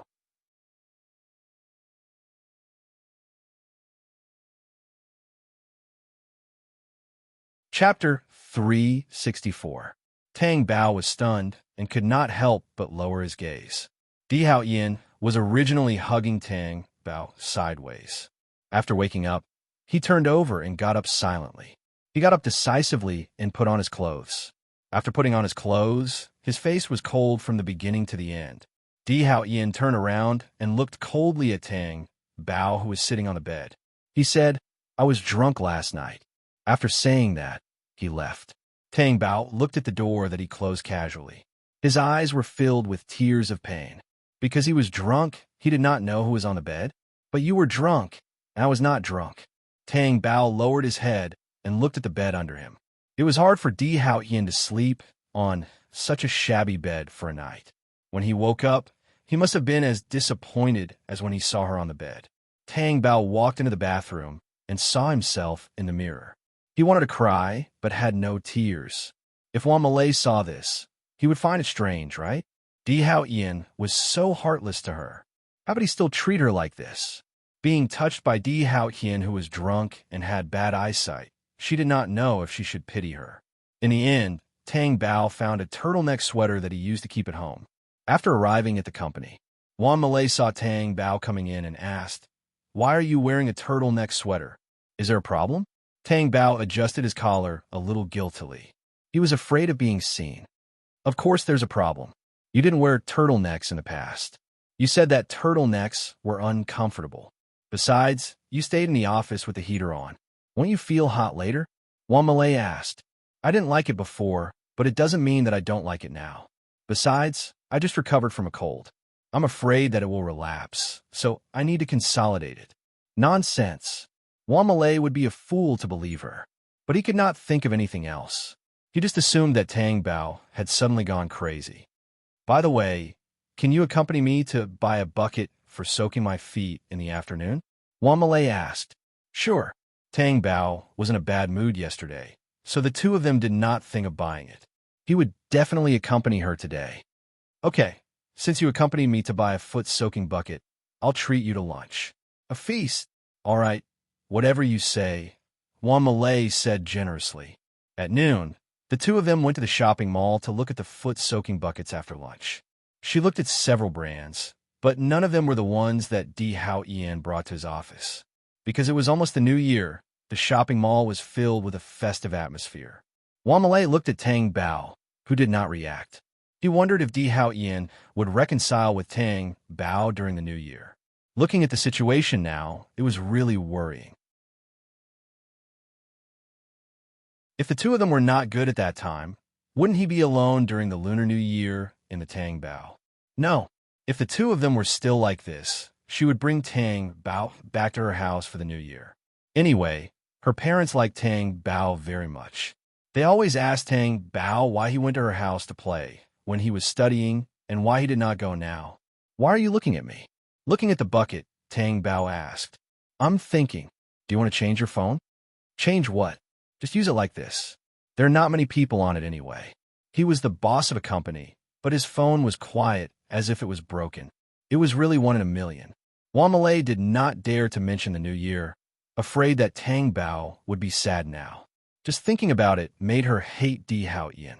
She also hated herself. She knew the secret in her heart, but could not say it. Was it painful? She wanted to tell the truth, even in her dreams. Under the recommendation of the shopping guide, they bought a foot-soaking bucket. It was fully automatic. When Wan Malay was about to pay, Tang Bao stopped her. What are you doing? Let's shop for a while first, and then come back to get it.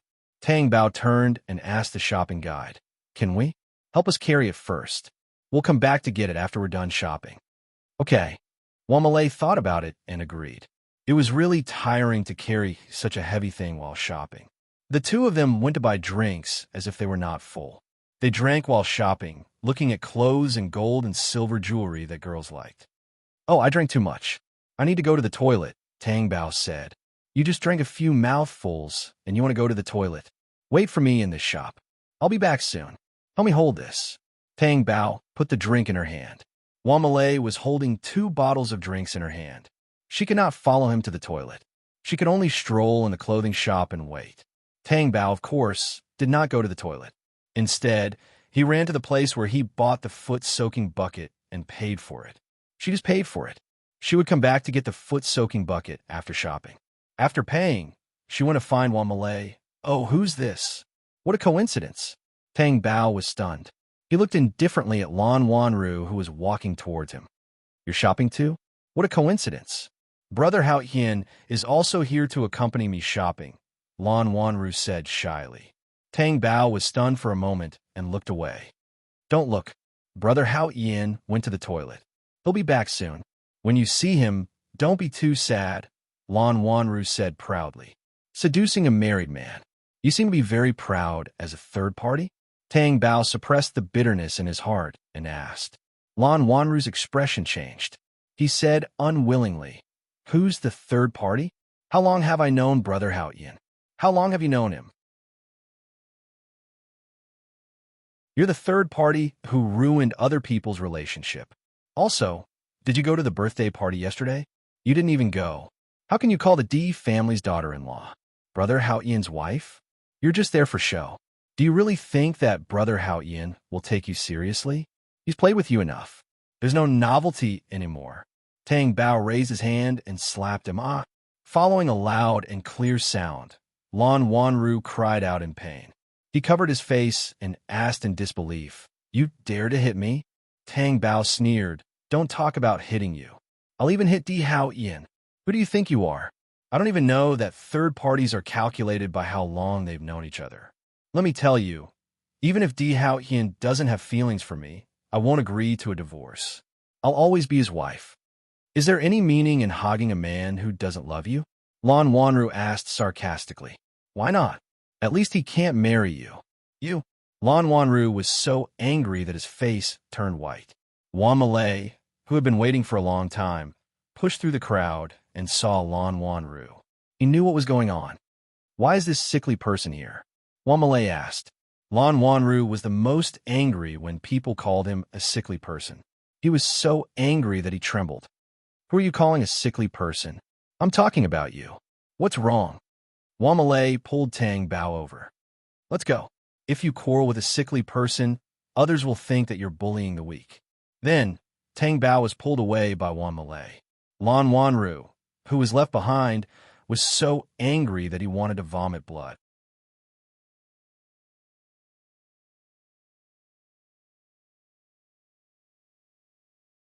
Chapter 365.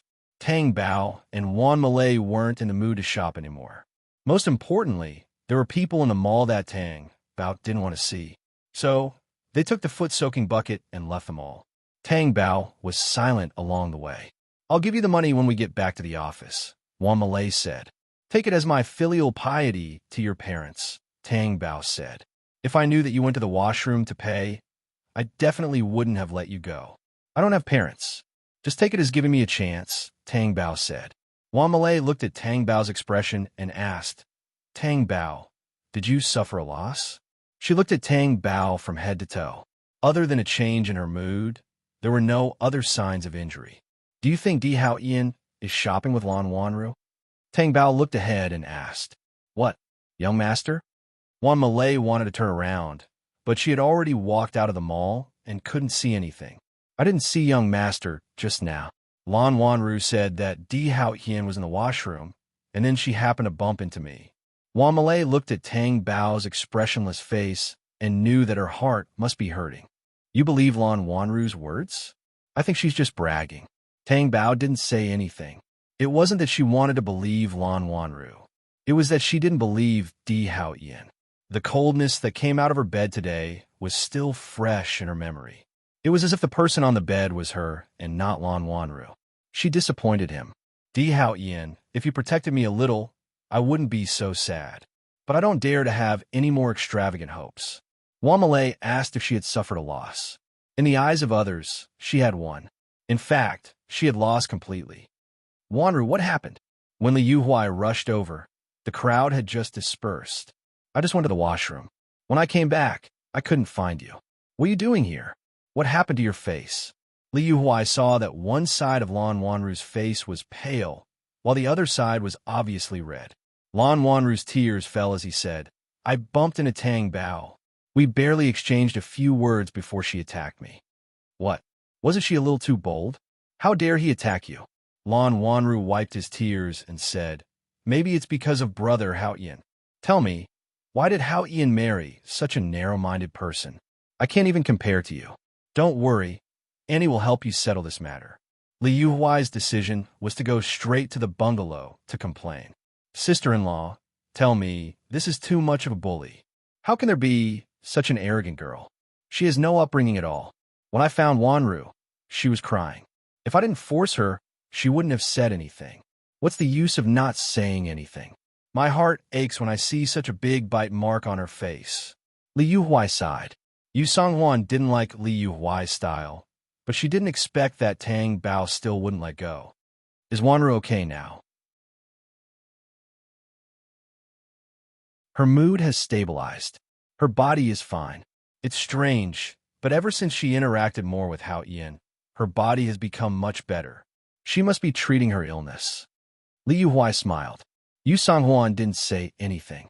However, on her birthday, Lan Wanru's complexion was indeed much better. She also didn't want Lan Wanru to be in poor health. If she married Di Hao Ian, she still hoped to hold a grandson soon. Li Yuhuai left after complaining. Wang Sa said, Is this true? Did young madam really hit Miss Lan in public? It can't be fake. This kind of lie can be easily exposed. Then young madam is really bold. It's not a day or two that she's bold. She has a husband, but she still has an ambiguous relationship with her husband's younger brother. How many women can do this? This kind of person can't stay by Hao Yian's side. After work, Tang Bao asked the driver to send her and Juan Malay to Juan Malay's rented apartment. After arriving, she didn't want to leave. I haven't been here in a long time. I'm going to stay here tonight. I'll ask the driver to go back first. Tang Bao took out her phone and didn't move. Juan Malay saw her strange expression and asked, "What's wrong? What's wrong?" The phone screen was broken and couldn't be seen clearly. "I'd better go down and tell him personally to pick me up tomorrow morning." Tang Bao stood up and went out. Juan Malay took the vegetables she bought back to the kitchen to wash. Dinner hadn't been cooked yet. The two of them had to eat at night. Anyway, don't count on Tang Bao. It was fine as long as she didn't cause trouble. After Tang Bao ran to the entrance of the neighborhood and talked to the driver drove away. When Tang Bao was about to turn around and enter the neighborhood, she saw a familiar car opposite. Her expression changed. The car opposite drove over. It stopped in front of Tang Bao and the window rolled down, revealing Yu Songhuan's face. In a coffee shop not far away, Tang Bao and Yu Songhuan sat opposite each other. "How are you?" Yu Songhuan asked. Tang Bao knew she was asking about the miscarriage, so she said expressionlessly, "Thank you for your concern. I'm fine." "Do you hate me?" Yu Songhuan asked. Tang Bao didn't say anything and looked away. "I did say that I would accept you after that thing was done, but I didn't expect Hao Yian, who has always been good to you, to not accept you. I try my best to persuade her, but you know Hao Yian's temper. She can't even control her mother. Did you come here to tell me this? If so, you didn't have to come here personally," Tang Bao said rudely. Now that things had turned out like this, she couldn't face it calmly. When you and Hao Yian had a conflict, it was always Wanru who stayed by Hao Yian's side. When Hao Yian was at her lowest, only Wanru stayed by her side. Now, Hao Yian has a different attitude toward Wanru than before. I'm thinking that since things have developed to this point, why don't we both let go? Hao Yian doesn't have to be in a difficult position, and you don't have to be in pain. What do you think? Yu Songhuan's words seemed to be negotiating, but if it was really a negotiation, she wouldn't have said it so clearly. Did she mean that if she didn't let go, it would make things difficult for Di Hao Yian? Did Di Hao Yian already have feelings for Lan Wanru? And if she wanted to go back to the past, would it be unnecessary to ruin other people's feelings? You want me to take the initiative to divorce Hao Yian? I'm afraid it won't be as you wish. Tang Bao had a smile on her face, but her heart was torn. What do you mean? Now that things have come to this, you still want to pester Hao Yian? Do you think there's any meaning in this kind of marriage? I know I was the one who suggested it, but Hao Yian didn't want it. What can I do? Tell me, what do you want? Money? Money? Is this how you see me? Do you think I lack money? Tang Bao asked.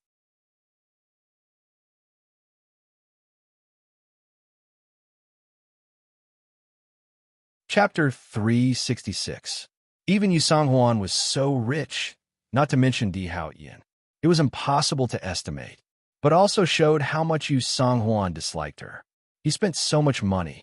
I'm quite satisfied, but I'm afraid that even if I take your money, you won't get what you want. What do you mean? Because the person who doesn't want a divorce is not me, but your son. Tang Bao's face was cold. Impossible. He's with Wanru now. The words together were like needles piercing Tang Bao's heart. It made her frown unbearably. If you don't believe me, you can ask Di Hao Yian. Tang Bao stood up and left. As she walked back, Tang Bao looked up at the darkening sky. Her eyes were hot, and she couldn't help but close them. Was Di Hao Yian really together with Lan Wanru? Why didn't he want a divorce? Was it not time yet? Sooner or later. Tang Bao reached out and looked at the diamond ring on her ring finger. The pink diamond was so beautiful, pure, and noble. A drop of tear fell on it, but it was even more beautiful. Tang Bao opened the door and smelled the aroma of food in the house. She suddenly felt hungry. Juan Malay put her hands on her hips and stared at the person who came back. You're back. I'm back. You still know how to come back. Didn't I come back after it was done? Tang Bao looked at the dishes on the table and asked. Juan Malay was so angry that she wanted to vomit blood. I didn't ask you to help. Why did you run away? I didn't run away. Tang Bao went to the kitchen to get rice. You didn't run away? Tell the driver where you went? Wan Malay followed him into the kitchen in disbelief. Okay, I deliberately waited for you to come back after you finished cooking. Tang Bao scooped rice and gave it to Wan Malay. Wan Malay. Tang Bao ate a bowl of rice and went to get another bowl. Wan Malay thought it was a good thing she burned more. Otherwise, it wouldn't be enough for her. You have a good appetite? Wan Malay asked. Yes, I was angry.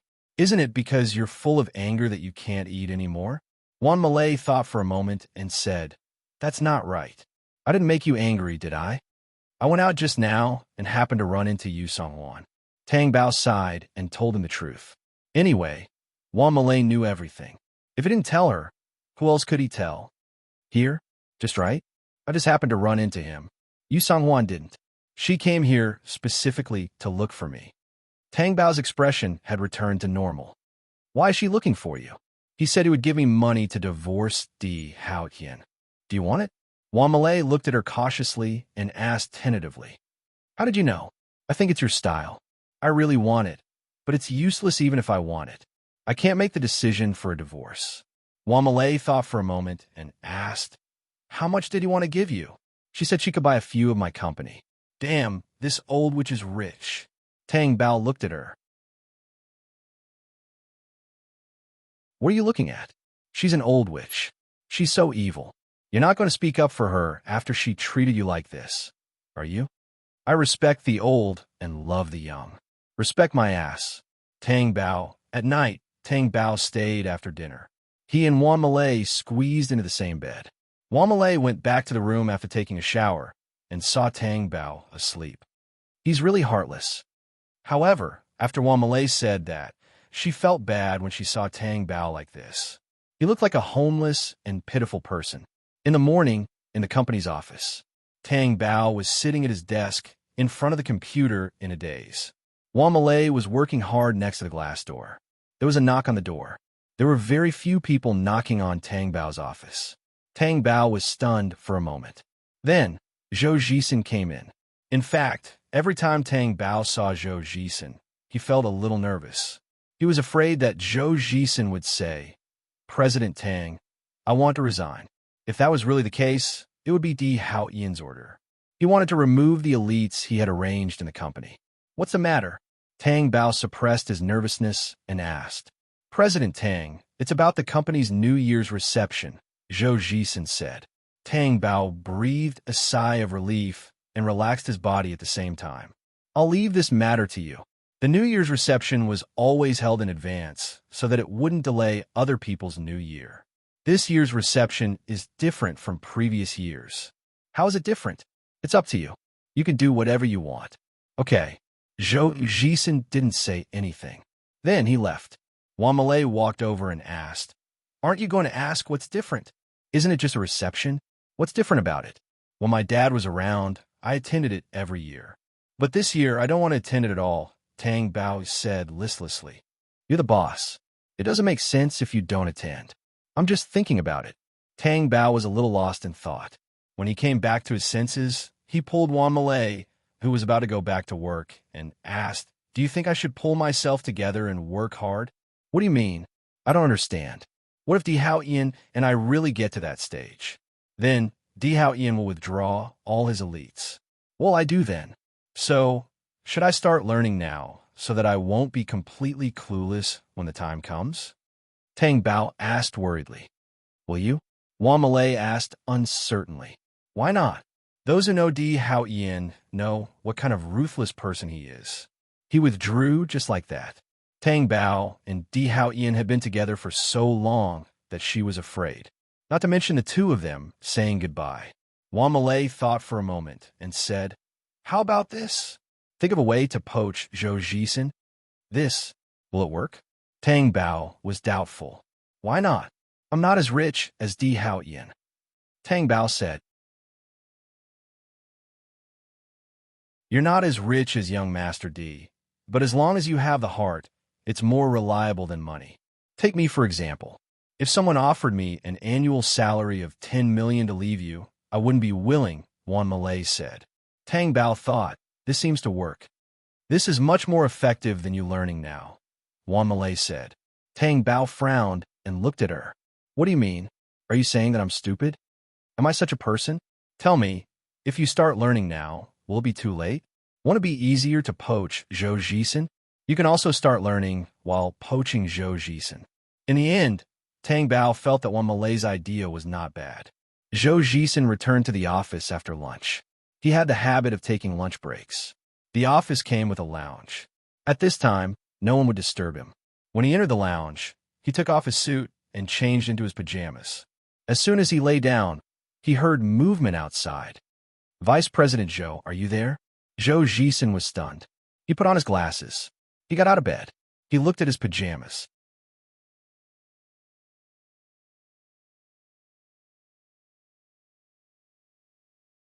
Chapter 367. Vice President Zhou, are you in? Zhou Jisen did not even have time to put on his tie and open the door. Tang Bao was slightly stunned. Vice President Zhou, you're taking a nap so soon? Zhou Jisen pushed his glasses and saw the fruit plate Tang Bao was holding. There were all kinds of fruits on it, and they were all peeled. He asked, President Tang, this is? Oh, this. I thought that you just finished eating, so I brought you some fruits. Didn't you say that eating some fruits after meals is good for the body? Tang Bao smiled. Zhou Jisen did not react to this sudden kindness for a moment. Tang Bao put the fruit plate on the coffee table and said to the stunned Zhou Jisen, come over and try it. Zhou Jisen was completely confused by Tang Bao's behavior. Seeing that Tang Bao sat down and had no intention of leaving, he walked over and sat down. Eat, Tang Bao urged again. Zhou Jisen glanced at the fruit and asked, President Tang, do you have something to say?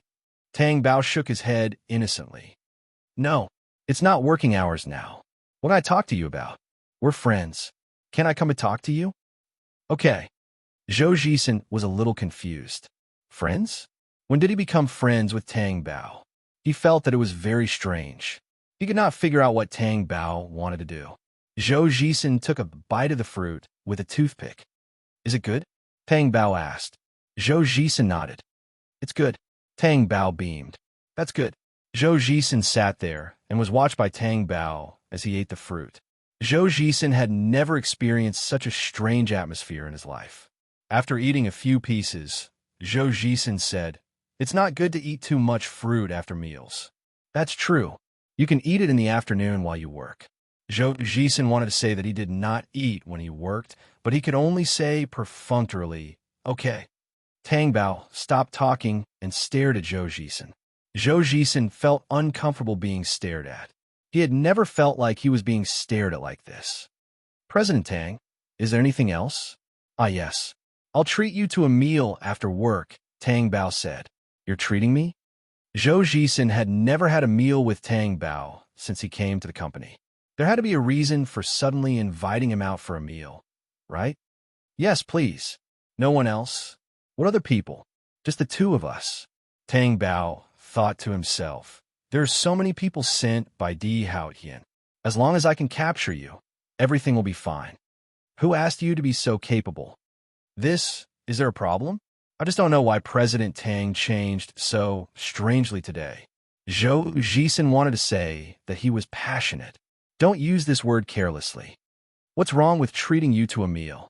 Think about it. When you came to my company, I didn't even treat you to a meal. Wasn't this too outrageous? Wasn't he being too stingy? Other companies were not like this. If other companies knew that I was such a person, wouldn't I be laughed at when I walked out in the future? So, I think that I have to build a good relationship with Vice President Zhou in the future. But I might not have time. I'll get off work very late and have a lot of work to do. Is that so? Tang Bao touched his chin. I understand. After saying that, she stood up and left. When she returned to the office, she pulled Wan Malay and said, let's get off work early and go shopping. Then you can go back and cook a few home-cooked dishes. What's wrong? Vice President Zhou has to work overtime.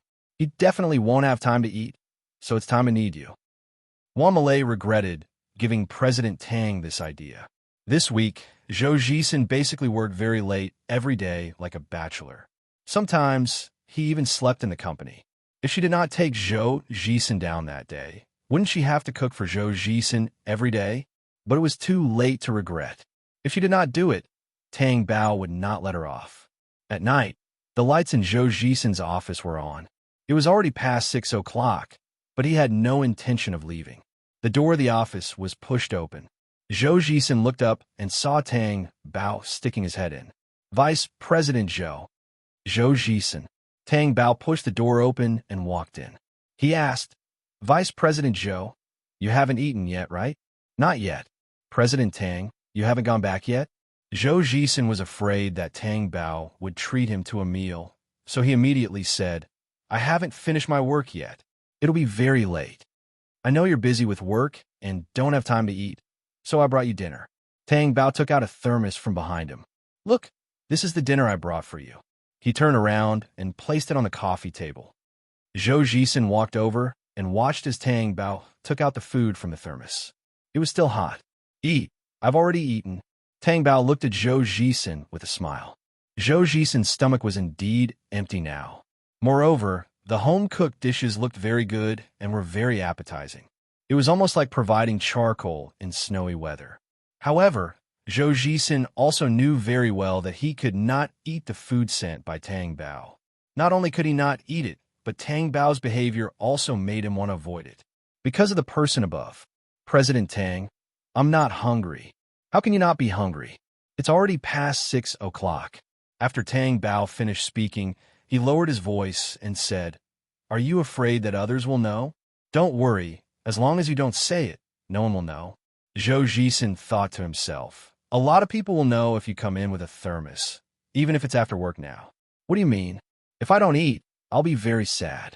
You have to know that I worked hard to make this for you. Tang Bao sat on the sofa and said pitifully, President Tang made this? Zhou Jisen asked in surprise. Yes. Tang Bao nodded shamelessly. Zhou Jisen did not dare to eat it even more. He felt a slight headache. Actually, it's okay if you don't eat it, Tang Bao suddenly said. Zhou Jisen looked at him. I'll bring it to you every day until you're willing to eat my cooking. Tang Bao's words sounded like a threat, but his girlish little face was pitiful and aggrieved, as if he was bullied by Zhou Jisen. Zhou Jisen felt that this was more of a headache than dealing with the most difficult legal case. Eating Tang Bao's cooking. This relationship was hard to explain. He did not believe that Tang Bao suddenly liked him. Actually, I know why you don't dare to eat it. It's because of Di Hao Ian, right? You don't have to be afraid of him. It's just a meal, what can happen? Besides, you're working in my company now. Why are you afraid of him? I don't think Di Hao Ian is a big deal. On the contrary, in my eyes, you're much better than him. Tang Bao flattered. President Tang, you flatter me. No one can compare to the young emperor. Don't be so self-abased. What I said is true. You're like this because you can't see your own good and lack confidence.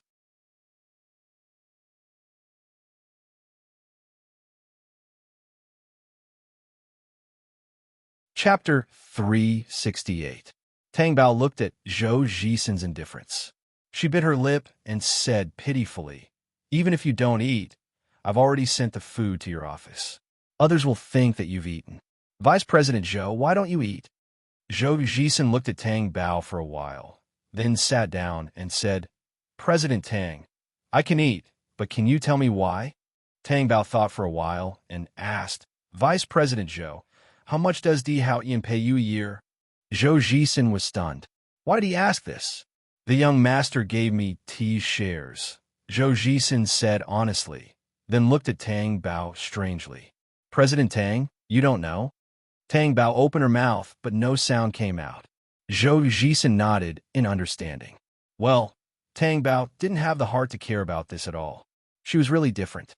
If it were other wives, they would have already figured out these things clearly, even if they didn't get anything. Just as she was thinking, she saw Tang Bao stand up and leave without a word. Zhou Jisen breathed a sigh of relief, but when she saw the dinner on the coffee table, her brows furrowed again. Tang Bao returned to the office, where Wan Malay was waiting for her. How was it? Was it done? Did Vice President Zhou say that the food was delicious? What's delicious? He hasn't eaten. He's so smart. Also, do you know how much Di Hao Ian pays him a year? How much? Wan Malay asked. Di Hao Ian gave Zhou Jisen T's shares. Tang Bao had a headache. Wamalei was shocked and dumbfounded. No matter how ignorant they were, they knew that even 0.1% of T's shares was equivalent to an awesome listed company. Who wouldn't want such treatment? With so much money, it was normal to have no conscience. Therefore, she felt that Tang Bao had already failed in bribing them. No wonder you don't want to be a lawyer and want to be the vice president of our company, Wan Malay said and looked at Tang Bao. Thinking about it, the young master actually went to such an extent for the sake of the Tang Bao. Initially, she wanted to say this to Tang Bao, but when she thought about the conflict between Tang Bao and the young master, she didn't say anything. After saying that, the Tang Bao felt uncomfortable in his heart. She had to worry about the young master again. Then what should we do now? Tang Bao had a headache. Why don't we just let it go? You should learn it yourself. Wan Malay previously felt that it would be easier to poach Zhou Jisen than to let Tang Bao learn. Now, he felt that it would be even more difficult to poach Zhou Jisen. Tang Bao was sitting in his office, feeling dispirited. When she thought about how she was going to start learning things from the company, she felt that it might be a little difficult for a bad student like herself. Moreover, Tang Bao felt that it would be more difficult than in school, right? Tang Bao dawdled in the office for almost an hour before he finally slammed the table and stood up. I don't believe this. So what if it's T's shares? Who doesn't have shares in the company? I'll give half of my company's shares to Zhou Jisen.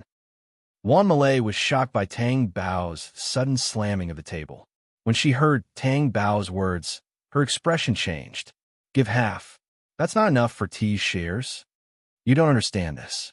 For example, it's not strange for me to give you 990,000 yuan if I have 1,000,000 yuan, but I only have 1 yuan and I still have to give you 90 cents. This is my sincerity. I'll go look for Zhou Jisen. After Tang Bao finished speaking, he left the office. Wan Malay didn't even have the time to call out. She wanted to say that she preferred the 990,000 yuan share. Any normal person would like it, right? Tang Bao walked to the door of Zhou Jisen's office. Without knocking, he opened the door directly. Zhou Jisen, let me tell you. Before Tang Bao could finish his sentence, he froze on the spot. He stared blankly at Di Haoyan, who was sitting on the sofa. His long legs were crossed, and he looked at him with a profound aura. Just as Tang Bao stood there, as if he had been struck by lightning, Zhou Jisen acted as if he didn't notice the abnormality in the atmosphere. With an elite smile on his face, he greeted President Tang. President Tang, my ass. Tang Bao came back to his senses and turned to leave. The office door closed behind him. Tang Bao was stunned and didn't leave. His brain still couldn't wrap itself around the situation. Why was Di Haoyan here? Could it be that he was hallucinating? How could it be a hallucination? Zhou Jisen's expression just now explained everything. Also, why did he run away? This was her company. It wasn't Di Haoyan's. Seriously, she was shocked by Di Haoyan's aura and thought that this was his territory. The more Tang Bao thought about it, the more unconvinced he became. He pushed the office door open again. The person inside looked at him again. Tang Bao suppressed his nervousness and sat down on the sofa. He didn't want others to see his nervousness. When he sat down on the sofa, he crossed his legs. After he crossed his legs, he realized that it was uncomfortable to sit with his legs crossed, so he put his legs down. Zhou Jisen, Di Haoyan, was expressionless, but his eyes were fixed on Tang Bao's face. Tang Bao cleared his throat and said, Young Master Di, why do you have the time to come to my company? It's really an honor for me to be here. It's good that you know, Di Haoyan said indifferently, his dark eyes deep. Tang Bao choked. He cursed in his heart. How thick-skinned. He didn't want to argue with him, so he asked directly, What are you doing here? This is my company. Do you need my permission to come here? Zhou Jisen coughed lightly and stood up. I have a phone call to make. I'll go out for a while. After he said that, he left. Tang Bao and Di Haoyan were left in the office, facing each other. Tang Bao wanted to tear Zhou Jisen apart. Did he do it on purpose? Sure enough, with T's shares, his heart was on Di Haoyan's side. What did you say just now? I didn't hear you clearly. Di Hao Ian's slender fingers held an unlit cigarette. He just played with it. He looked calm, but his gaze and oppressive aura made Tang Bao gulp nervously. I said, "What are you doing here? Looking for Zhou Jisen?" Di Hao Ian continued to play with the cigarette in his hand and asked, "I heard that you delivered food to Zhou Jisen. Why didn't I know that you can cook?" Tang Bao cursed Zhou Jisen in his heart. She now understood why Di Hao Ian would appear here. It was definitely because of Zhou Jisen. He was too sinister. I can't help it. When you live alone, you have to learn a lot of things. I'm not like you. If there's no food at home, there will be a woman to cook for you, Tang Bao said with a sneer. Di Hao Ian's face turned cold, and he looked at her fiercely. Tang Bao felt the air around her suddenly turn cold, and her scalp went numb. She didn't want to stay in this dangerous place. She stood up and said, "I have something to do. Young Master Di, please go ahead." After saying that, she ran away, leaving Di Hao Ian sitting there alone. His face was frighteningly gloomy. Tang Bao almost ran away and rushed into the office. You're tuning into the Warrior Lore YouTube channel. Don't forget to subscribe and join us on this journey to catch the most captivating stories.